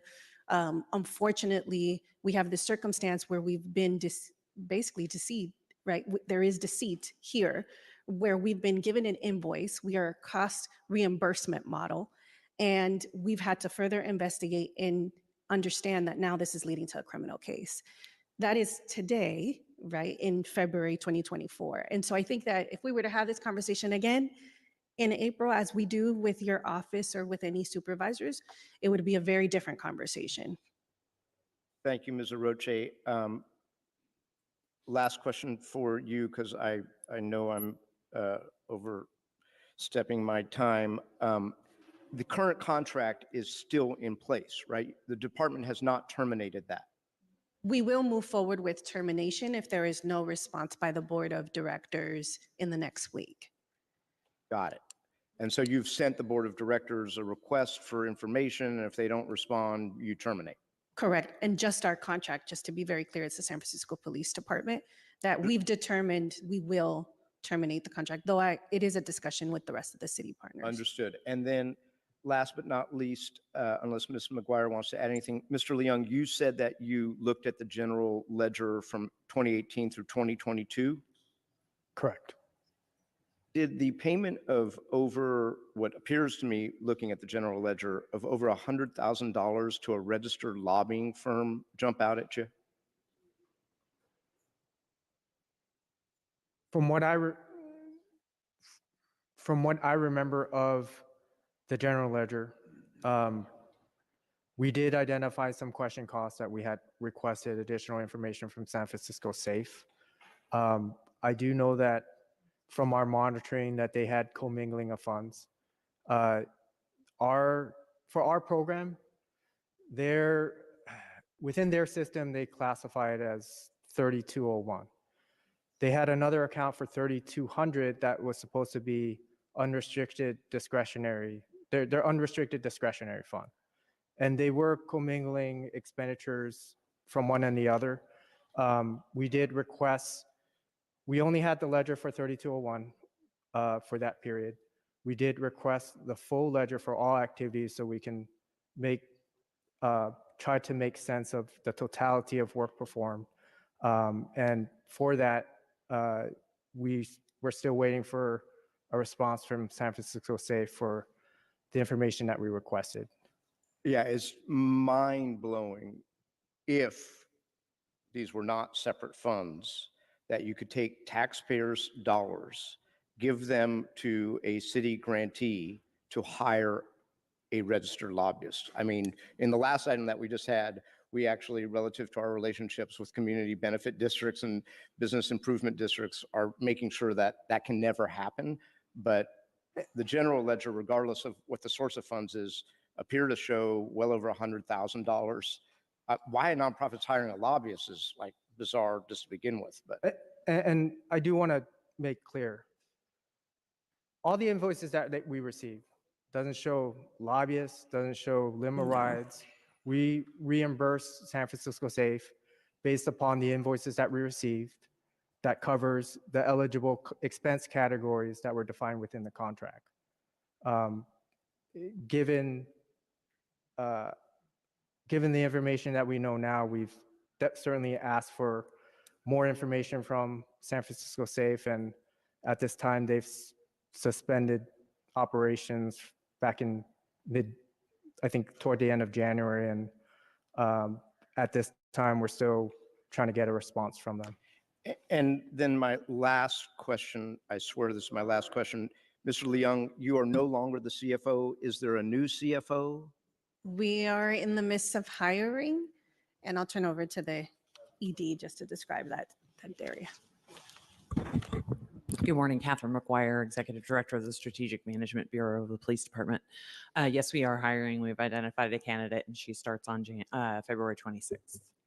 So I won't ask a whole bunch of questions about the implementation of all of these things that you intend to implement. I'll leave those for our hearing in a month, but I think that's where the rubber hits the road is. Absolutely. Yeah. Yes. Mr. Chairman, I know that OEWD was a part of this hearing. I also know that you have indulged me for quite a long time. So I'm happy to get a quick thing from OEWD, who have had and have won, or they've had $3.5 million worth of contracts, but. Thank you. I think, yeah, go ahead and thank you. This is Black History Month, and you have disrespected us and our. Mr. Chairman, if I need to call a deputy sheriff and escort this man out, I will. Let's go ahead and hear briefly from OEWD to, so we will get to item 4 Get out of here. Item 3 is concluded. So Get out. we will hear briefly from OEWD. I think we can, save some of the back and forth for when we return in March, but I think it would be good to get at least on the record. We had asked some questions before the hearing just around the existing grants with SF Safe. And I don't know, President Peskin, if there's some other basic facts you want to elicit, but so if you could do just a limited presentation on just the relationship with OEWD and SF Safe, and if there's some basic questions. We do want to keep it short because we do have a lot of people here for item 4. Chair Preston, President Peskin, Supervisors, Sarah Dennis Phillips from OEWD. I'll make this as brief as I can. We currently have one active grant for Mission Ambassador Services with SF Safe, with sub-grantees Bay Area Community Resources and Kaya 24. there are challenges with that grant that have been alluded to. We're happy to provide you and have provided President Peskin with copies of that active grant. We previously funded SF Safe for a commercial corridors safety grant, which began in January 2021 and concluded in June 2023. Thank you. And what's the total amount of the grants from OEWD? $3 million in total. The closed commercial corridor safety grant was $1 million. The current and open mission ambassador services grant was for $2 million. 1,060,000, but close enough.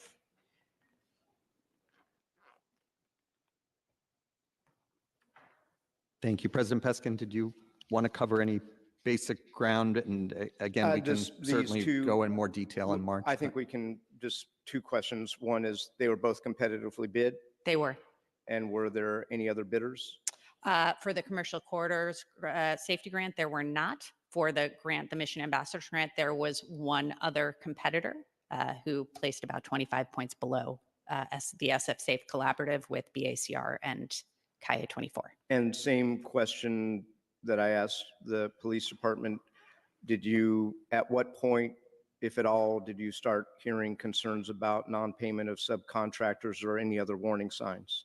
We can go into this in more detail when we have time. It became to our awareness in late fall, and we adhered to our normal process, which I will note in most cases worked, and unfortunately hasn't in this case because of the deep concerns we have with the subcontractor.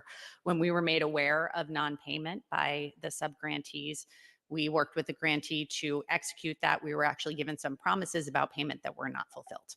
And we are here today. That would be the Latino Task Force. Yes.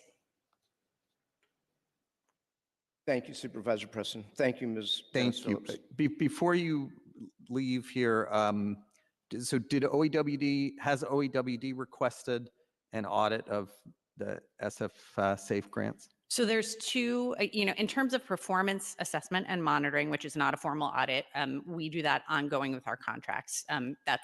We work very closely with our nonprofit providers. In terms of a fiscal monitoring process, that happens in spring, so that would be April of this year.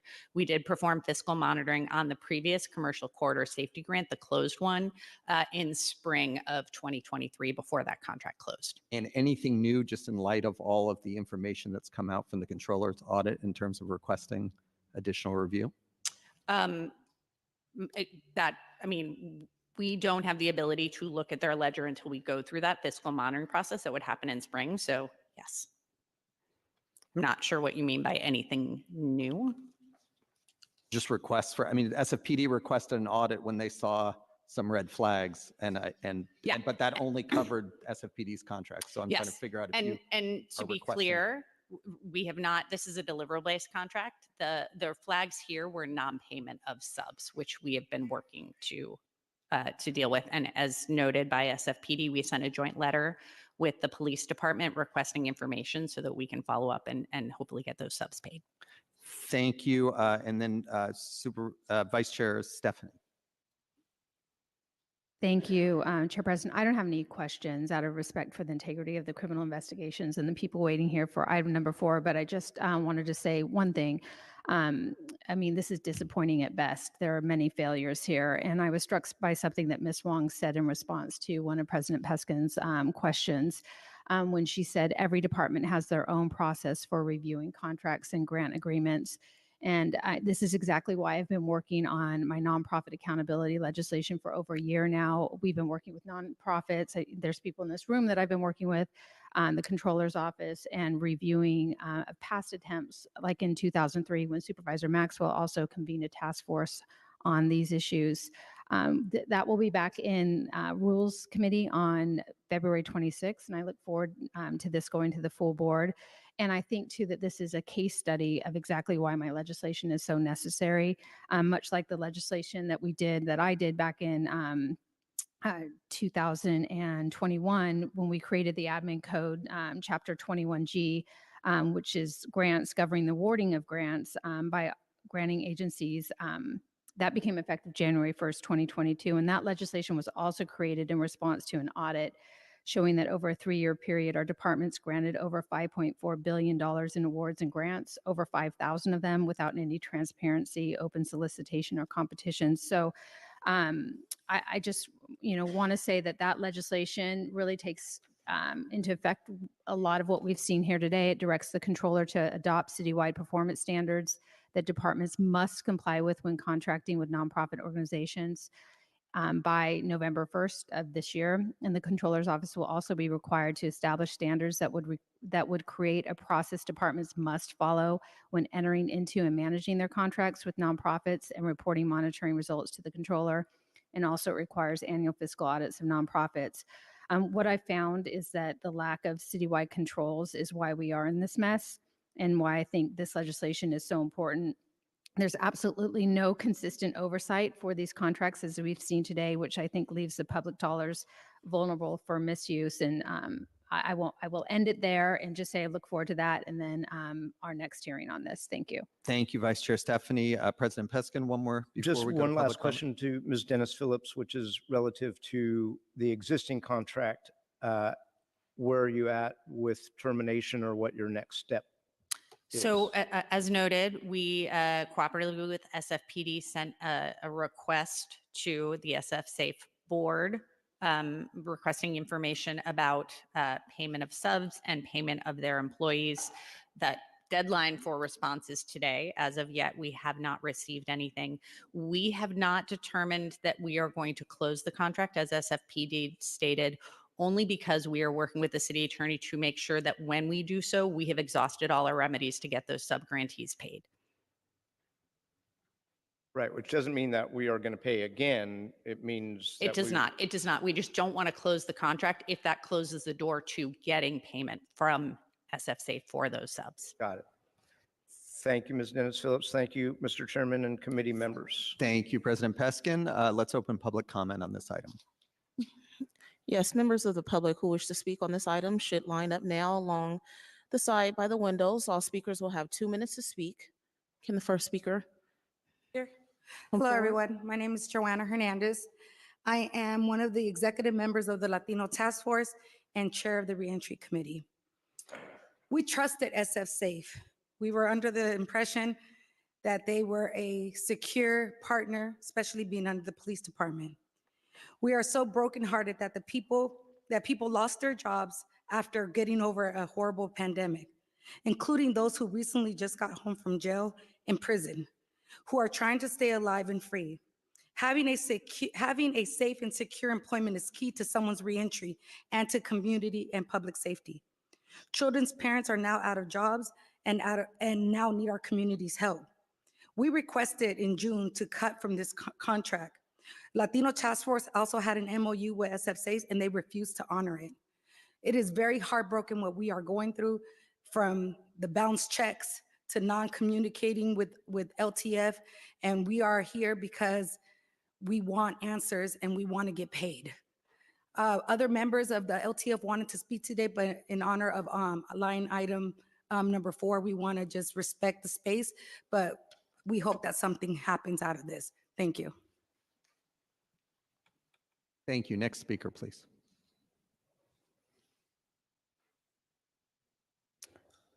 Her clock is still running. Thank you. Hello, board supervisors. Gloria Berry, previous member of the Reparations Task Force.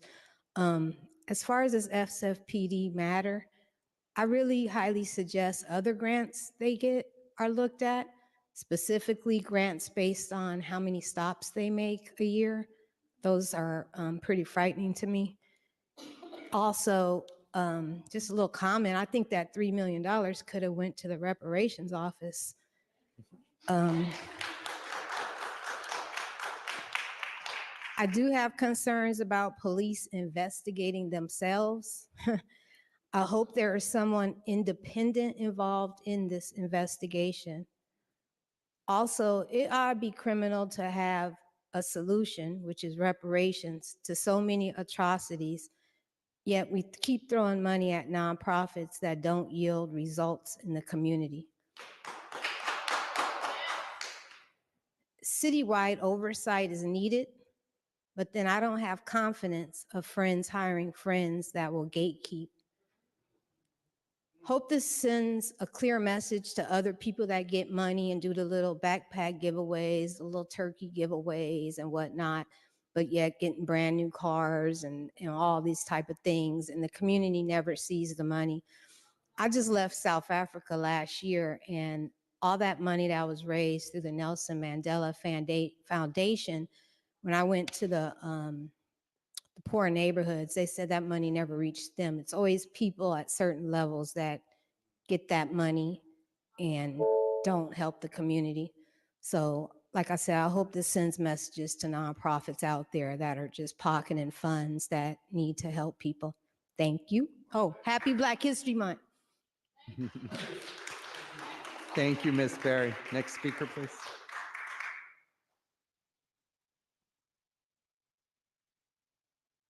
Mr. Chair, it appears we have no additional speakers. Thank you, Madam Clerk. So public comment on this item is now closed. And unless there are final comments, President Peskin, what's your preference? A date certain, or maybe we should continue to call the chair and we can see the progress of that would be fine. I would like to hear this at some point later in March. And I just want to comment sadly that an organization that was really supposed to be building trust with community has eroded public trust for the department, for the city, and I look forward to having a continued hearing in late March. Thank you, President Peskin, for your leadership on this. I'll move to continue this item to the call of the chair. Madam Clerk, please call the roll. On the motion to continue this item to the call of the chair, Vice Chair Stephanie? Vice Chair Stephanie, aye. Chair Preston? Aye. Chair Preston, aye. I have 2 ayes with Member Chan excused. Thank you. That motion passes. And Madam Clerk, please call item 4. Item number 4 is a resolution apologizing on behalf of the Board of Supervisors of the City and County of San Francisco to African Americans and their descendants for systematic and structural discrimination, targeted acts of violence, and atrocities, and committing to the recidification and redress of past policies and misdeeds. Thank you, Madam Clerk. And for the record, Supervisor Walton has been appointed to the committee for item 4. So welcome, Supervisor Walton. And I know Vice Chair Stephanie will be returning momentarily. And you are, Supervisor Walton, the sponsor of this item. So thank you for being here. And I wanted to turn it over to you for any remarks and to present witnesses. And also want to thank all the folks who are here to give public comment for their patience and for being here. Thank you so much, Chair Preston. And again, just want to thank community and everyone in the chamber for being patient as we work through today's agenda. As you know, the African American Reparations Advisory Committee worked tirelessly to detail the harms of Black people caused by this city and its policies, as well as to come up with solutions that achieve reparations and improved outcomes for Black people who suffered injustices and their descendants here in San Francisco. One of the recommendations, overall recommendation Roman numeral number 1, is that the city issue a formal apology for past harms and commit to making substantial ongoing systemic and programmatic investments in Black communities to address historical harms. We are here today to do just that. And I want to thank all of my co-sponsors, Supervisors Chan, Ronan, Preston, Safai, President Peskin, Engardio, Melgar, Mandelman, and Supervisor Stephanie. As we continue this fight for reparations and this fight to right the wrongs of the past, this apology resolution is just another step towards achieving that goal. An apology from this city is very concrete and is not just symbolic, as admitting fault is a major step in making amends. As the last resolve clause reads, that the city and county of San Francisco commit to non-repetition of the policies and practices which cause these harms, commit to the restoration, for the ways that racism has caused insult to Black humanity and manifested in both visible and invisible trauma through the means of compensation, restoration, and rehabilitation, and commit to making substantial, ongoing systemic and programmatic investments in Black communities to address historical and present harms.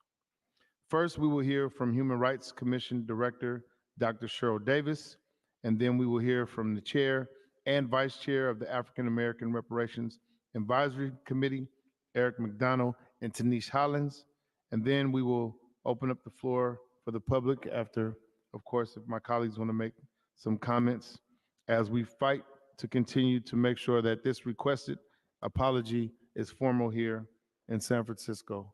And now I would like to call up the Director of the Human Rights Commission, Dr. Cheryl Davis.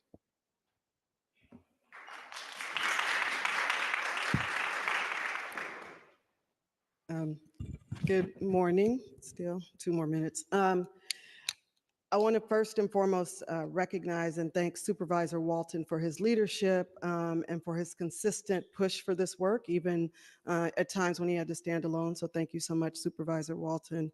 I also want to recognize the Reparations Advisory Committee for their work and their commitment over the last few years to do this work. And again, in times when it felt like they were not being supported and that there definitely was no investment or commitment to the work.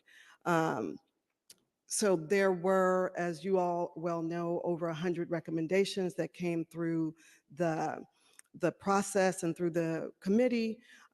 We are, as I've said previously, working with the city attorney to look at which things we can advance and how to do those. And at the same time, I believe there are bodies within the community are looking at what things they can advance on the outside in terms of raising funds and other things. And I think we're hoping to continue to look at how we can do that. This recommendation is one that folks have asked for from the very beginning.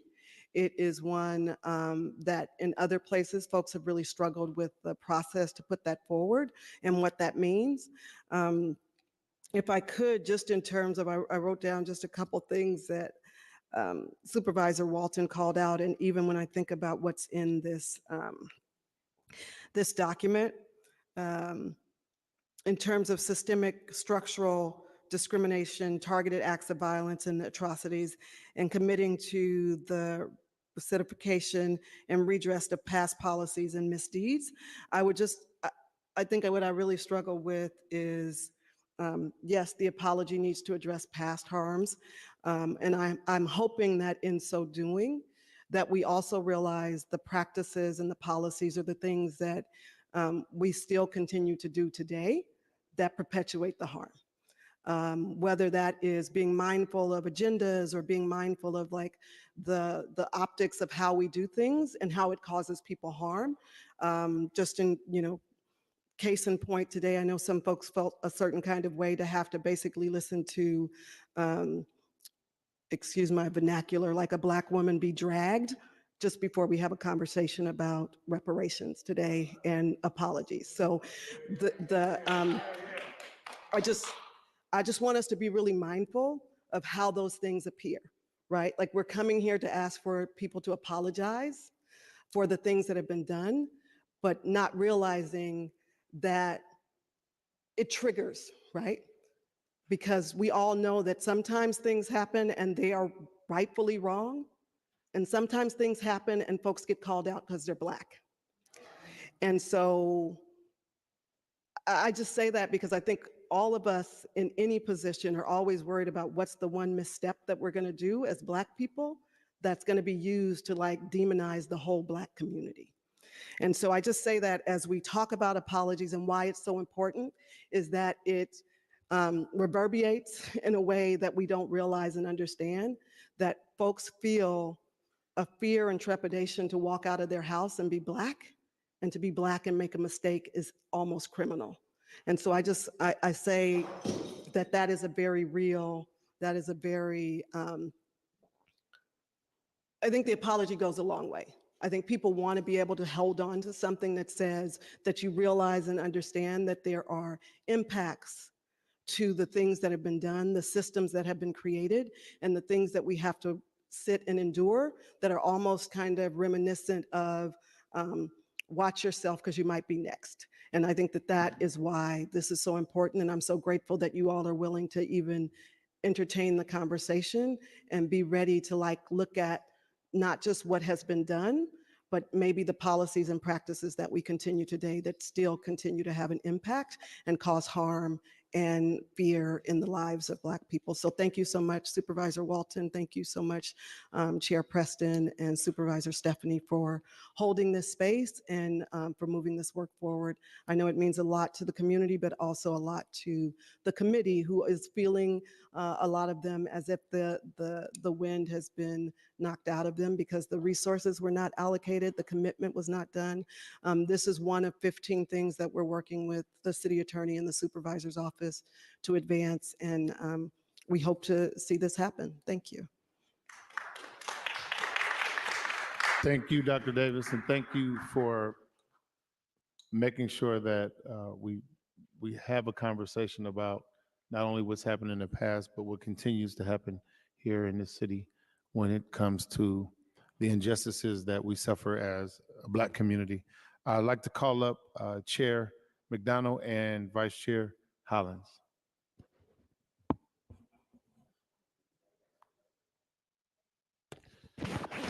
Good afternoon. It's a privilege to be here. Happy Black History Month. I think it notable that we are having this important conversation during this month of acknowledgement and celebration of the historic contributions, past and present, of Black beauty and pride. So thank you for this. First, again, a thank you to Supervisor Walton. As it's already been said, really appreciate the consistent and steadfast leadership of this entire body of work, including the authorship of the resolution being considered. Also want to acknowledge Director Davis and the entire HRC staff and the tireless work that they have done to hold this body of work and continue to do so. To my colleagues on the Reparations Advisory Committee, really appreciate the leadership and commitment to continue to hold this work. And then today, Chair Preston, Vice Chair Stephanie, and the committee for considering this resolution and moving it forward. I'm honored and pleased to be here today for this historic moment. As noted in the draft resolution that is before you, less than 20 local or state governments have offered apologies for slavery and its impact on African Americans. In his case for reparations back in 2014, Ta-Nehisi Coates said 250 years of slavery, 90 years of Jim Crow, 60 years of separate but equal, 35 years of racist housing policy. Until we reckon with our compounding moral debts, America will never be whole. And I would argue that San Francisco has similar challenges. The first step in this reckoning is acknowledging the harms that have been caused. And in today's case here, harms caused by the city and county of San Francisco. And it's important to note, as Director Davis alluded to, that the harms that have been and continue to happen have not been slight nor insignificant. In fact, they've been cruel and often inhumane. I'll tell you as a side note, one of the heaviest parts of supporting this work going forward was how often we had to visit and hear and carry and hold the depth of pain and trauma experienced in the past and in the present. And so again, not insignificant. The systemic and structural discrimination, institutionalized racism, targeted acts of violence, and atrocities have devastated, destroyed, and in many instances demoralized Black San Franciscans and our communities. And while we hold and profess to be a liberal, progressive city that has opportunity for all, the fact still remains we're a tale of at least two cities, if not more. And there is a significant accumulated moral debt. in his visit to San Francisco back in 1963. James Baldwin said, "There is not distance between the facts of life in San Francisco and the facts of life in Birmingham. San Francisco's just another city. And if you're a Black man, that's a very bitter thing to say." Today, Black San Franciscans sadly still lead in all the wrong indicators of wealth, health, and well-being: low educational attainment, insufficient household income, low home ownership, infant mortality, homelessness, infant mortality, maternal deaths, justice involvement, just to name a few. The sad reality is that these negative indicators were and caused and or allowed by the city and county of San Francisco through willful and intentional racial discrimination in employment, housing, education, healthcare, and the criminal justice system. Today, this resolution is a really important first step in publicly acknowledging the generational harms perpetrated, by the city of San Francisco, and committing to non-repetition and rectification and redress of these harms. The issuing of this formal and public apology is notable and significant. However, it will ring hollow if it isn't followed by active and even aggressive efforts to address the pains of the past through monetary repair and to disrupt the current inequities through policy and programmatic reform and implementation. Let me remind you that the African American Reparations Advisory Committee, which you heard, submitted over 150 recommendations to redress many of these harms, and we challenge you to actively work towards implementation of as many as possible, and really appreciate the work that Director Davis is continuing to hold in leading on some vital pieces of that implementation. As you've heard, if you've been in other rooms with me, you've heard me say before, centuries of harm and destruction of Black lives resulting in the loss of place, of promise, and of prosperity must and should be met with centuries of redress and repair. And so today, please move this resolution forward to the full board with a recommendation, and let the healing and repair begin in words and in deeds. Thank you so much for your time today.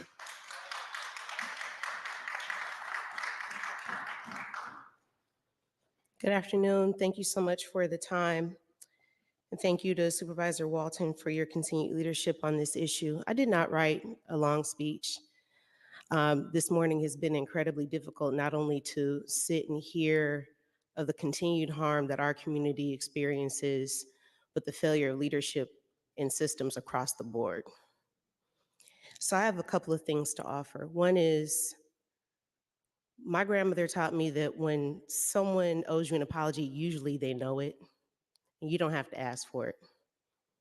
So the city and county of San Francisco doesn't need any more evidence or any more compelling narratives or stories or fancy speeches to know that there is an apology that is due to Black San Franciscans. And I hope that the introduction of the resolution leads to that. The other is something that Chair McDonald said about apologies ringing hollow without action. And I would offer that the other tenet of the reparations is a guarantee of non-repetition. This city has policies in front of it right now that will guarantee do harm to Black San Francisco. And it doesn't matter which face or which elected leader is behind or in front of these policies. I want to urge the San Francisco Board of Supervisors, because I believe we have the most talented legislators in the country on this board, because we have one of the biggest budgets of any county in this country in San Francisco, and because you all have the power and compassion, I believe, to do a better job, to stand in front of anything that will do more harm to Black San Francisco and all San Francisco. And we're watching to make sure that you do it. You cannot use moments in time like Black History Month or any other moment to give a pass on accountability to do better. And I say that respectfully, knowing that so many of us will fail at our jobs because our jobs are next to impossible. knowing that we will not get the same level of compassion or support as Black leaders, and knowing that even in spite of all that, that does not give us the pass to fail intentionally. We do not have to give police unchecked power. We do not have to mandate that people who need help could be excluded from getting more help because they struggle with addiction. We can pass smarter policy to make sure we don't rely on jail and prison to deal with problems that they cannot deal with. Y'all can do better. So take it a step past the apology and show your leadership. Show your leadership through smart legislation. Show your leadership through the way you spend and govern the dollars that are in front of us, and show your leadership on making sure the right people are in front of the conversation. That's all I have to offer. Thank you, Chair McDonald and Vice Chair Hollins. Chair Preston, I'm not sure if you or Supervisor Stephanie have some comments before we go to public comment. Thank you, Supervisor Walton, and thank you, Dr. Davis and the HRC team and the advisory committee and Chair McDonald and Vice Chair Hollins for all your comments and your work, and also for keeping it real around the importance of an apology, but also making clear to everyone that an apology without action, as you referenced, is not a full apology or a meaningful one. So, I do want to first off really thank you, Supervisor Walton, as the presenters have, for your leadership on this resolution, and your leadership on reparations, on the reparations plan, on continuing to push your colleagues and the whole city to deliver on reparations and to understand the importance of reparations in our city. And that includes the recommendations of the reparations report, of which the apology is one. And I cannot thank enough Chair McDonald, Vice Chair Hollins, the whole reparations advisory committee for their work and for really laying out what I've said before, and I will say again for anyone in the public watching this, is an incredible document, really mapping out the history of discrimination in every sector of this city, the role of San Francisco government, the role of private speculators in capital, and the impacts on the Black community and the need for reparations, and laying out a detailed plan of what that means and what the city can do. Some of it immediately, some of it over time, but it's all doable. So I do want to just start by saying that to folks who are here or folks who are listening, as I have shared with Supervisor Walton in the past, that you all have my commitment to continue supporting not only this apology, but the implementation of the reparations recommendations here in the city and county of San Francisco. And I want to highlight one thing in this resolution that I think has particular significance for the community I represent in District 5 in the Fillmore. And I think the resolution is very powerful and speaks to many issues. I think it's essential to be aware of the history, to acknowledge our city's complicity and encouragement of the legacy of discrimination and displacement, and, as has been said, to make sure we don't repeat the past and instead atone for it and repair damage to the greatest extent possible. But the part that I wanted to really amplify, as I think it particularly relates to the Fillmore, is starting at page 2, line 20 of this resolution. I think this part is it's timely, it's important. It says, quote, whereas in 1942, as World War II continued, African Americans were recruited from the South to the Bay Area for jobs in the shipyards and other war industries, and many moved into the homes, businesses, and properties in the Fillmore.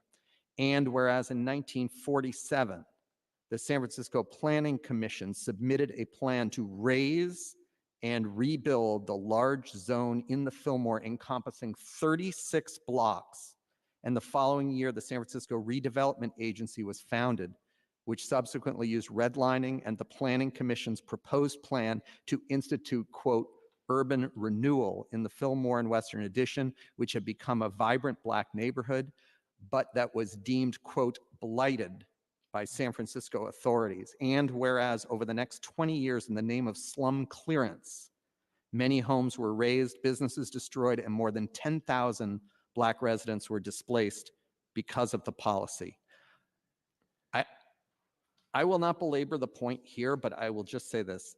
How we handle development issues in Plaza East, in Midtown Park Apartments, in the Safeway lot, in Freedom West, at other housing complexes, in the Western Addition, in my district, will be one of the things that really shows whether we have learned from the past and are committed to repairing damage and delivering for Black residents of the Fillmore and bringing displaced families back to the Fillmore, or whether we simply repeat the horrors of the past that are outlined in this resolution, placing profits over people to the detriment of Black residents of San Francisco.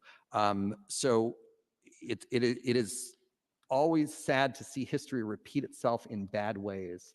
And I think the reparations report makes clear how we can prevent our city from repeating many of these horrors of the past.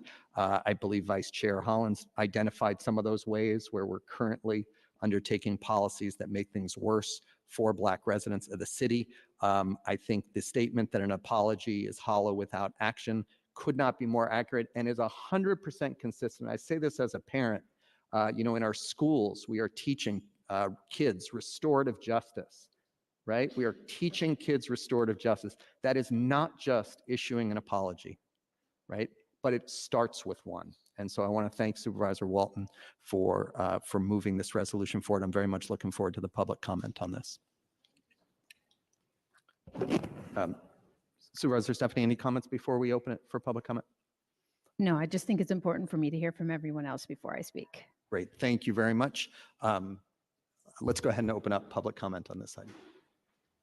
Yes, members of the public who wish to speak on this item should line up now. Along the side by the windows, all speakers will have 2 minutes to speak.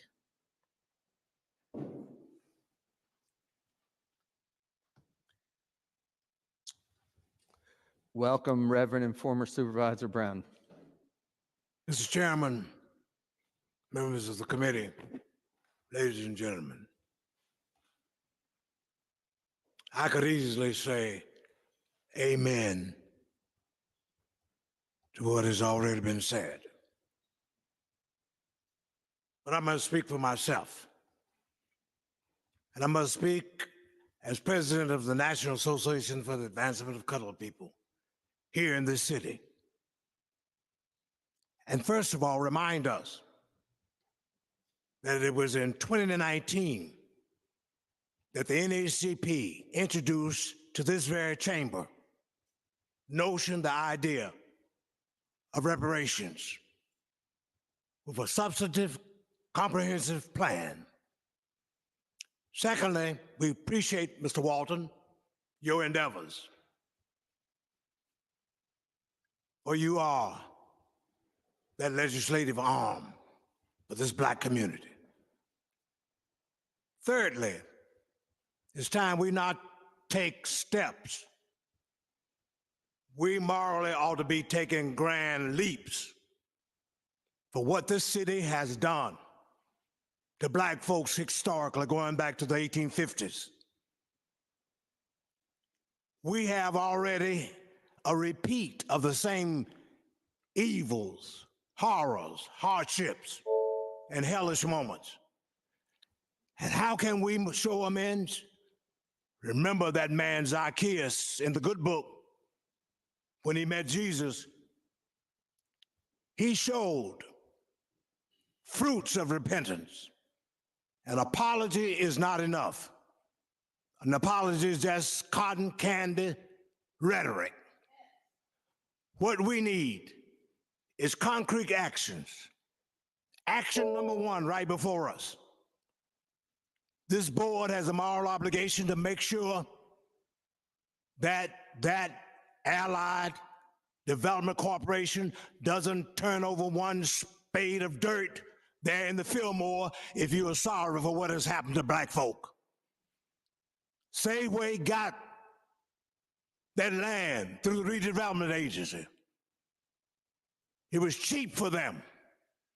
What's good for the goose is good for the gander. And we must put the brakes on to make sure that it is monitored what will go on over there in the Fillmore regarding Safeway. Number two, when it comes to housing, we have lost black people and still there's a hemorrhaging. We ought to be ashamed of ourselves. We ought to be weeping that we're down from 16 to 17% of the population now to about 4%. It didn't happen by accident. It happened by intentional public policy. Therefore, 40% of all housing going forward in that area should go to black folks if we're going to stop this hemorrhaging. In those developments that were built by and developed by black people, Haynes Gardens, Friendship West, Freedom West. Think about it. You have a place there where seniors are living. El Bethel Arms, 355 units. And yet only, right now, there are about 45 to 50 black folks living there. Shame, shame on San Francisco. Don't just give us an apology. We need action. We don't need another conversation. We need to change our conduct.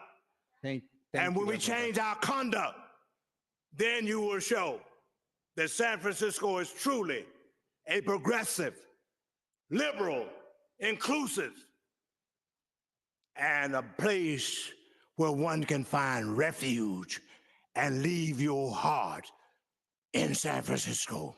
Thank you. Thank you, Reverend Brown, for your comments. Next speaker, please. Next speaker.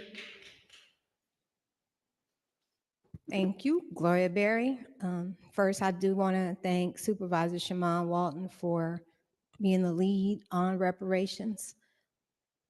The sickness in this city, this is the true sickness of the city. First, I'm sad that not all supervisors signed on as sponsors off top on this resolution.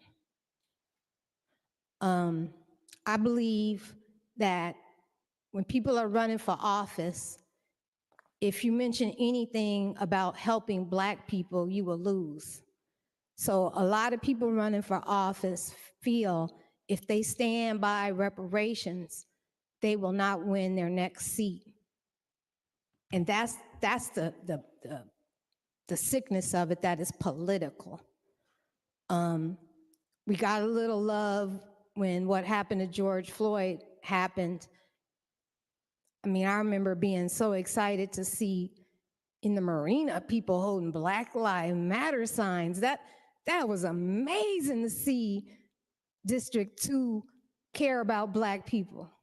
I just couldn't believe my eyes, but now it's all gone. The care about us is all gone. It was just a hashtag. And then you got people running for office that got donators like Gary Tan, a right-winger, who's threatened to kill or want some of y'all dead, you know? And how are y'all gonna speak up for reparations? They really gonna want y'all dead if y'all do that because it's helping us. And that's how I feel about this. So I just wanna finish by saying I encourage the low-hanging fruit. I know Supervisor Preston mentioned some items he ready to work on. I challenge all supervisors to get at least 5 items you're ready to get going next week. Thank you. Next speaker, please.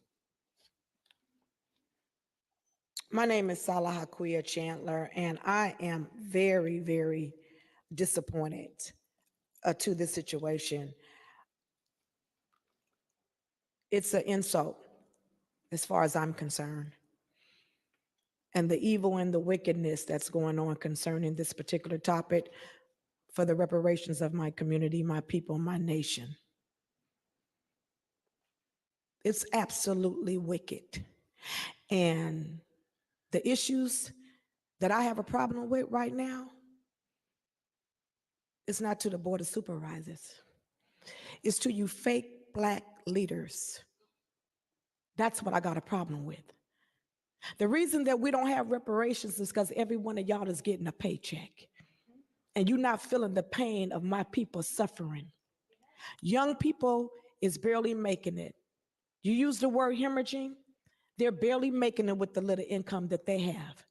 The suffrage, how dare you, when the Asian community get 50 million in 2-3 months and they don't have to come take a stand, and we have to come here to continue to beg them when you being in positions to speak and make it happen. You an embarrassment to my people and my nation, and every one of you is guilty. We need to call an action. The Board of Supervisors get $6,303 every 2 weeks. That's how much they get paid. If we don't have a resolution in 90 days, I'm requesting for a revolt, for your paychecks to be frozen, because this is not equality of each nation of people, and every one of you know it. You have taken our kindness for weakness, and I see too many of my people suffering. And if y'all don't have an understanding back here, Black nation of people, that our people is suffering, they dying on the inside while y'all getting y'all paychecks, and y'all pointing fingers about the San Francisco Police Department and how much, and 3 million, every one of y'all use money in your political system. Let's investigate you. Let's investigate every one of these departments who's doing wicked. Everyone has been in a position, a Black community in every city agency is either being imprisoned or criminalized. You think this is intentional?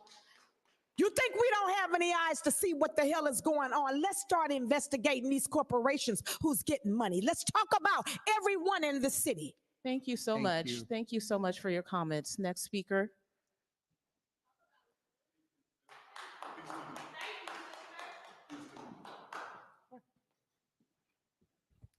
Good afternoon, supervisors. Just for the record, I want to state that I'm on my union negotiated lunchtime.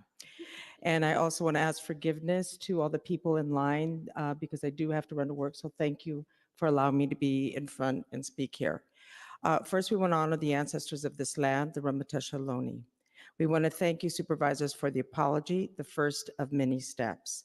We stand here as the Latino Task Force and the Latino community standing in solidarity, solid solidarity with the Black community and stand for Black reparations. Thank you. Thank you. Next speaker, please.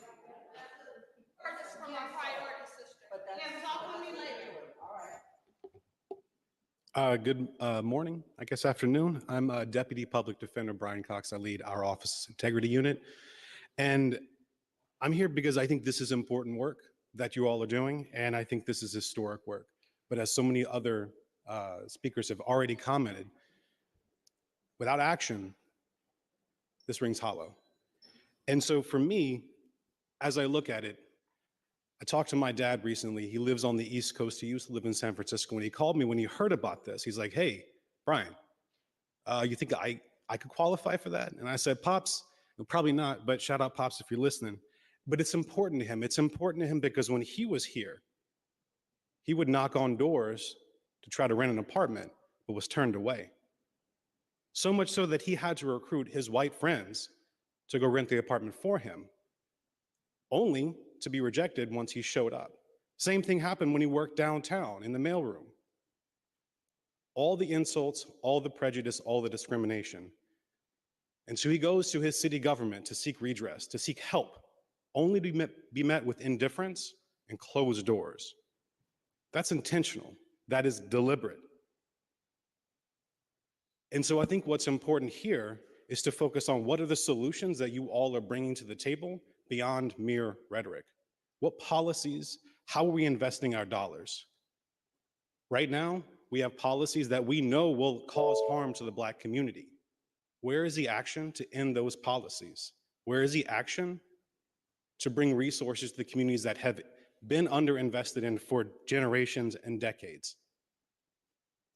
This group can start, the board can start by simply funding entities that promote Black health and that protect Black people, like the Public Defender's Office, on the front lines fighting to end mass incarceration. And those are deliberate decisions by this city to over-police those communities. And we can do more and we should do more. Thank you so much for your comments. Can you restate your last name for the meeting minutes? Sure, Cox, C-O-X. Okay, thank you so much. Next speaker. Greetings. Also should note that I am on my lunch break. My name is Letitia Irving.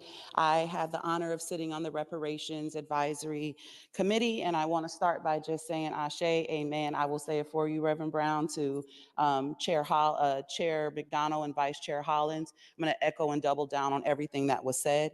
I also want to take this moment to give a deep appreciation to Supervisor Walton for his steadfast and unwavering commitment to the Black community. This was well beyond reparations. You've been putting in the work, and we know that the reparations and what we're asking for is something that's going to have to live forever. And you did this work before, you're doing during, and we know that you're going to continue this commitment after. So thank you for being bold in the face of this. Also want to thank Dr. Davis for your actions beyond words. You are putting in the action. We're not just talking about it. With the support of the HRC, we developed a comprehensive report of our stories, our history, and our experiences. Most notably, though, we came up with solutions that were developed by the very people who have been harmed, Black San Franciscans.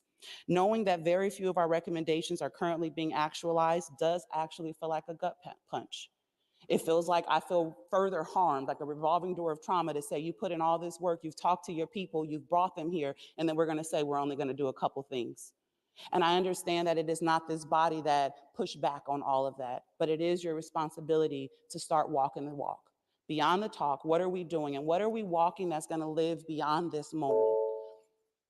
The first step is an apology. It's empty, but it's necessary. And in all honesty, I would like to see an apology across every city department and every governing body. First, the apology, but most importantly, the actions. Bold, unapologetic actions towards righting San Francisco's wrongs. Let's walk it like we talk it, not just in this moment, but let's have lasting impacts. Thank you.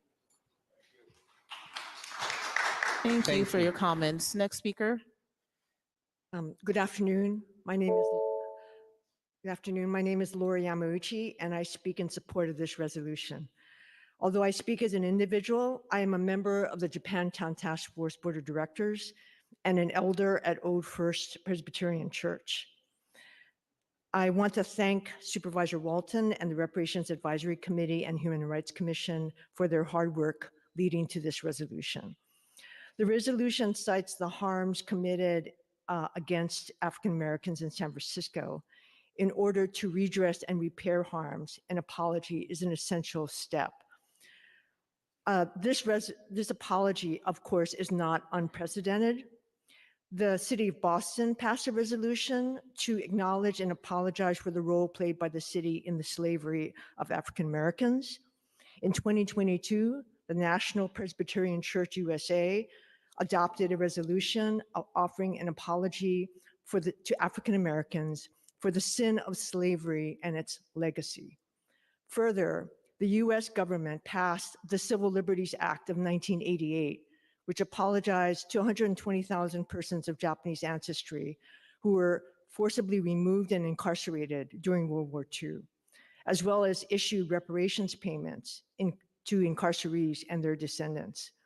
I respectfully ask that you support the board passage of this resolution and pledge to take future actions to give teeth to this apology. Thank you. Thank you for your comments. Next speaker. Good morning. My name is Yasmin Abdusami Oakley, and I am a reparationist. And what we do is we teach our community and the surrounding communities about state atonement and the initiatives for reparations here in California. We teach our community the difference between lineage and race. Reparations is not DEI. Reparations is not race-based initiatives. And I suggest that this board learn the difference. so that you can advocate properly for the descendants of enslaved and then emancipated Americans here in San Francisco. The San Francisco African American Reparations Advisory Board, while I tremendously respect their work, they did not do a good job in distinguishing between lineage and race. We advocate for the descendants of enslaved and then emancipated Americans to receive reparations in the form of direct cash payments. An apology is very low on our list. And our top priority is compensation, restitution, rehabilitation, and the guarantee of non-repetition. Getting cash repairs directly to descendants of emancipated Americans who are literally lining the streets of San Francisco.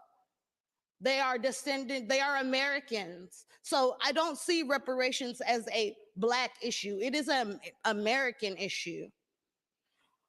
If you want to give an apology, you want to do it in the most expensive city in the world, these people can't eat an apology. Our youth are forced to break into cars because their wealth was stolen by this city and this state and this country. You need to designate land and housing specifically for descendants and housing specifically for descendants who have roots in San Francisco. And you need to give cash payments to those people as well. And you need to give some of those contracts that don't have any oversight, you need to give them to descendant American companies. And I bet we'll start having oversight then. Thank you. Thank you for your comments. Next speaker. Hello, my name is David Marcus Dunton. I was born and raised in San Francisco. I've been through the system. All my legal woes are behind me. As far as apology, I understand that we have to be accountable for our own actions as Black citizens. You know, I'm not good with playing the victim. So, you know, all I can say is that, you know, if we were to allocate funds, I do think as a Black community, because they did that with just stimulus checks and this and that, just giving people money and EDD, and now they back at square one. So I do think there are steps. It's only 4% of it, like they say. So, you know, and I appreciate the Latino Task Force, everybody who's in support of us moving forward. But I do think we, as the little 4%, you know, we gotta have some kind of sense of direction instead of just asking somebody, yo, just give us some money, and you're gonna, you know, you still don't have no direction. So I appreciate all the board members even having the discussion. It is a serious topic. You know, I'm a little biased because I have, you know, I was married to a Caucasian woman. I've been married to Angelita, and I'm really from Hunters Point. I was born in St. Louis, so everybody's not racist. Everybody, you know, we pooping on the ground, we selling dope, we breaking in cars. So, you know, with this leadership, you know, it got to happen inside. I did see something on one of the sites where we're saying that, you know, you call the police, but the police is responding to what's happening. So we do got to govern our own. Outside of that, you know, I don't, you know, because the boy in Sacramento, the one who had got, you know, he got killed in his backyard. He had his phone. His brother was going to get like 27 million to write a book deal, but then Thank you. they did Thank the you. Black Lives Matter thing. Thank started you. getting on the light rail without paying. Next speaker.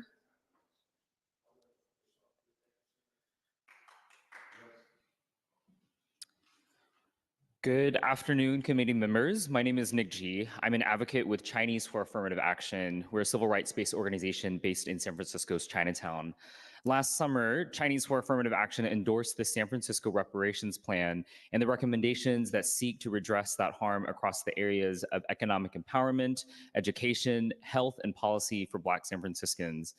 The plan thoroughly documented San Francisco's role in enacting policies and practices of racist redlining through the deconstruction and displacement of the Fillmore and Western Addition neighborhoods, and the subsequent severing of wealth-building opportunities in which many Black families never recovered. This acknowledgement of harm and apology to African American constituents and their descendants is an important first step in the reparations process, and we urge the committee to support passage of this resolution. Thank you. Thank you for your comments. Next speaker. Hi, good afternoon, committee members. I actually think it's more important for me to be here and listen to a lot of people's stories. It's very, very empowering moments. So my name is Chongyan Lee, and like Nick, I'm an advocate with Chinese for Affirmative Action, and we support the San Francisco reparations plan and the resolution that acknowledge and apologize for the city's role in death of harm experienced by African Americans and their descendants who are living in San Francisco. The reparation plan details the significance and disappropriate harm of government policies and practices towards African Americans residents and how these racially discriminatory laws resulted in the persistent economy, health, education, and social outcomes. We recognize the importance of demonstrating multiracial support for reparations. We look forward to working with the board and community groups to successfully build strong bridges and solidarities across racial and ethnic groups through in-language engagement in our AAPI community members, and we urge the committee to approve this item. Thank you. Thank you. Next speaker. Board, Brother Walton, thank you so much. You've done a masterful job. Peace to you, black man. Chair, co-chair, I see she stepped out. Masterful job you all did. Thank you so much. Sister Davis also, she stepped out. Peace to her also. No need to really stand on ceremony here. My fellow Black Americans acknowledge me as Brother Carriot. I want to run this past you all, it's the Board of Supervisors. When a foreign conglomerate, corporation, or country inflict infractions against the United States of America, they apologize with a big, fat check. Bottom line, right? So, San Francisco, I say you keep your verbally apologies. Go ahead and keep them. Dig deep in your pockets, grab $5 million in the form of direct cash payments, and apologize financially. Now, mind you, as the sister stated with lineage, I say 1870 census, sister, you know, the American Indians that was reclassified to Black, color, Negro, mulatto. Those are the ones who qualify here in San Francisco. Nobody else. Not the continent, not the Caribbean, not across that border. Only us, the original copper colored people. Gratitude.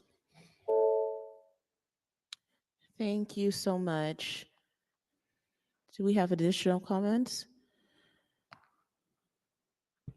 Hi, good afternoon. Thank you so much for hosting this conversation, and thank you so much to Supervisor Walton for your continued leadership and for not letting this issue go away, because we know that the community is resilient and steadfast in their demands for reparations. I really just wanted to add our ancestral acknowledgement, really just for the record, and also just for a continued kind of guiding principle that the committee led with.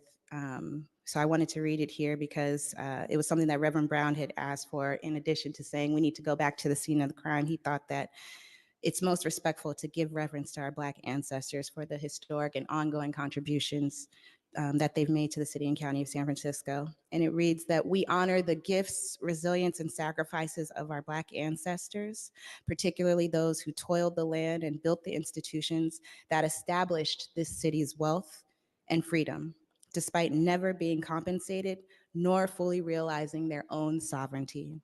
We acknowledge this exploitation not only of labor, but of our humanity. And through this process, we are working to repair some of the harms done by public and private actors. Because of their work, we are here and will invest in the descendants of their legacy.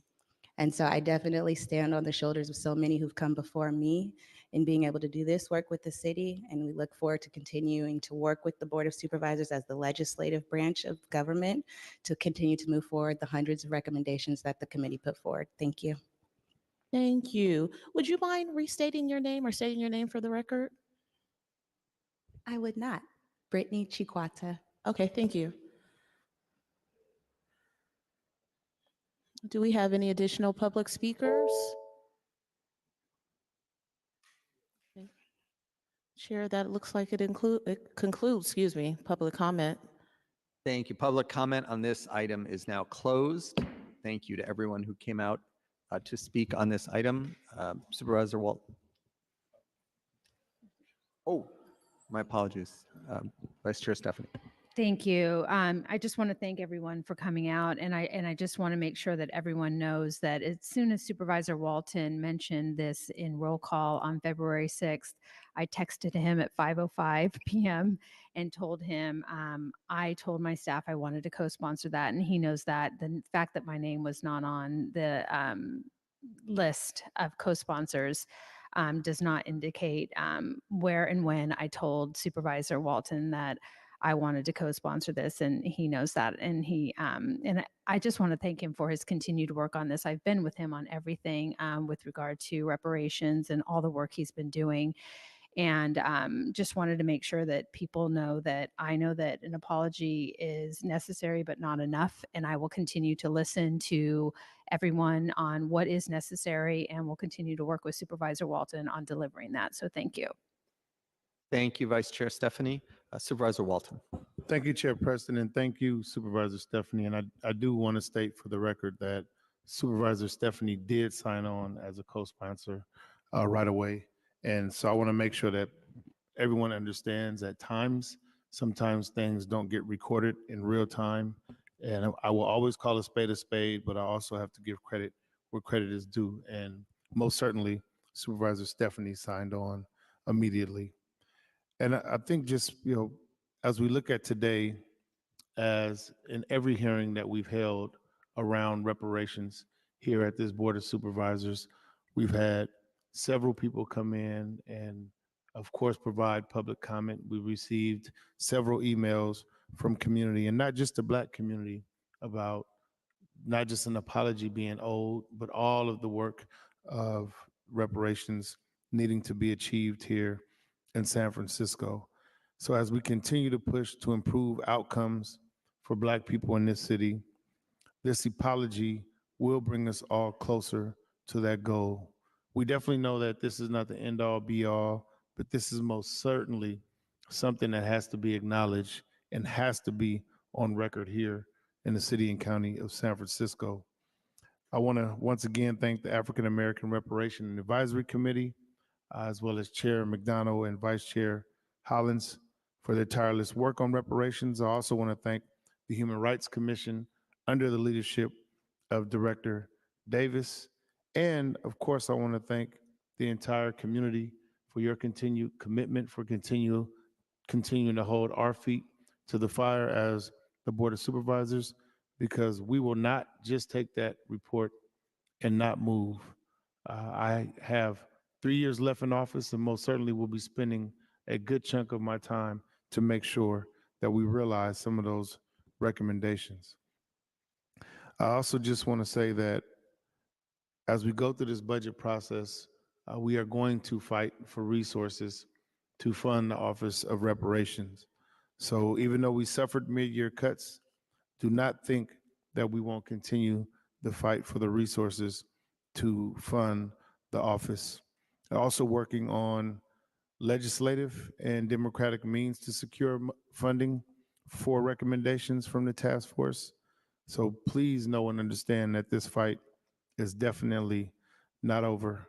I would like to add an additional resolve clause, which I think is important, as we heard from public comment, and I believe this would be non-substantive, but further resolve that the Board of Supervisors urges each city department to engage in the process of reflecting on their own role in the city's history of structural discrimination and to issue their own apologies for their actions. And we can just add this at the end of the last reserve clause.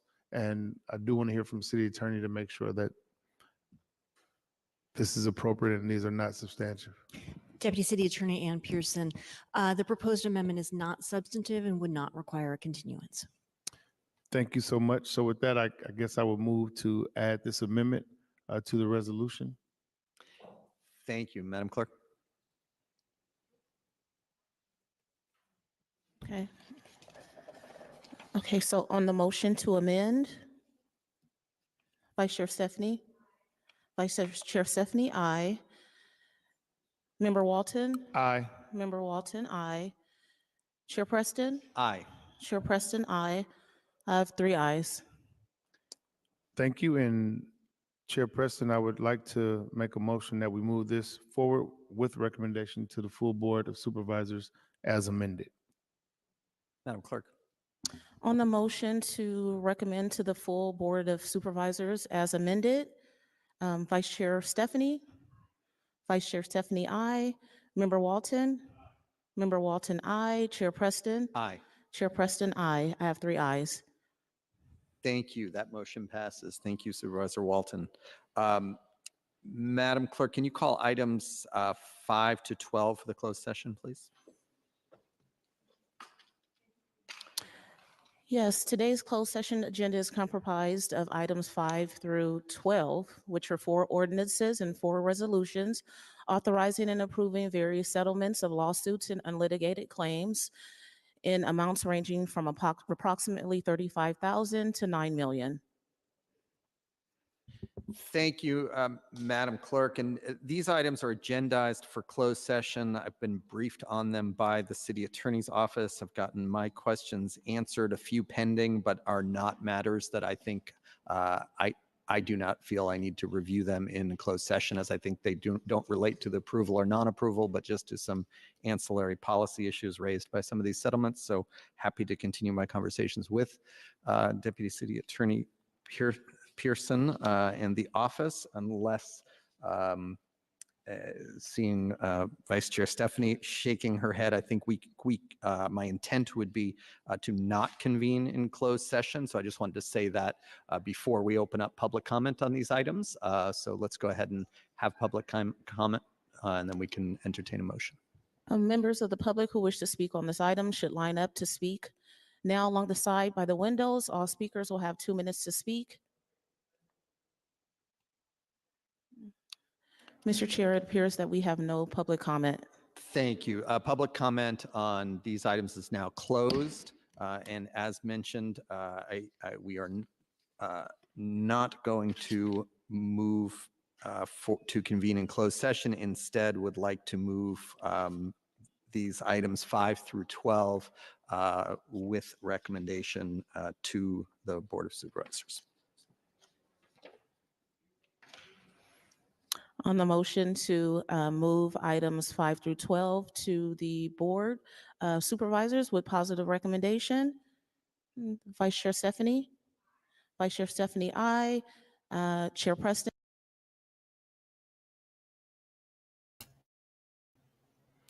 All right, family, thank you for joining. You just saw the apology or the resolution from the City of San Francisco and the County of San Francisco. We're actually going to be reading the resolution hopefully tonight, and we might have a guest on the platform, so we will definitely let everyone know about this.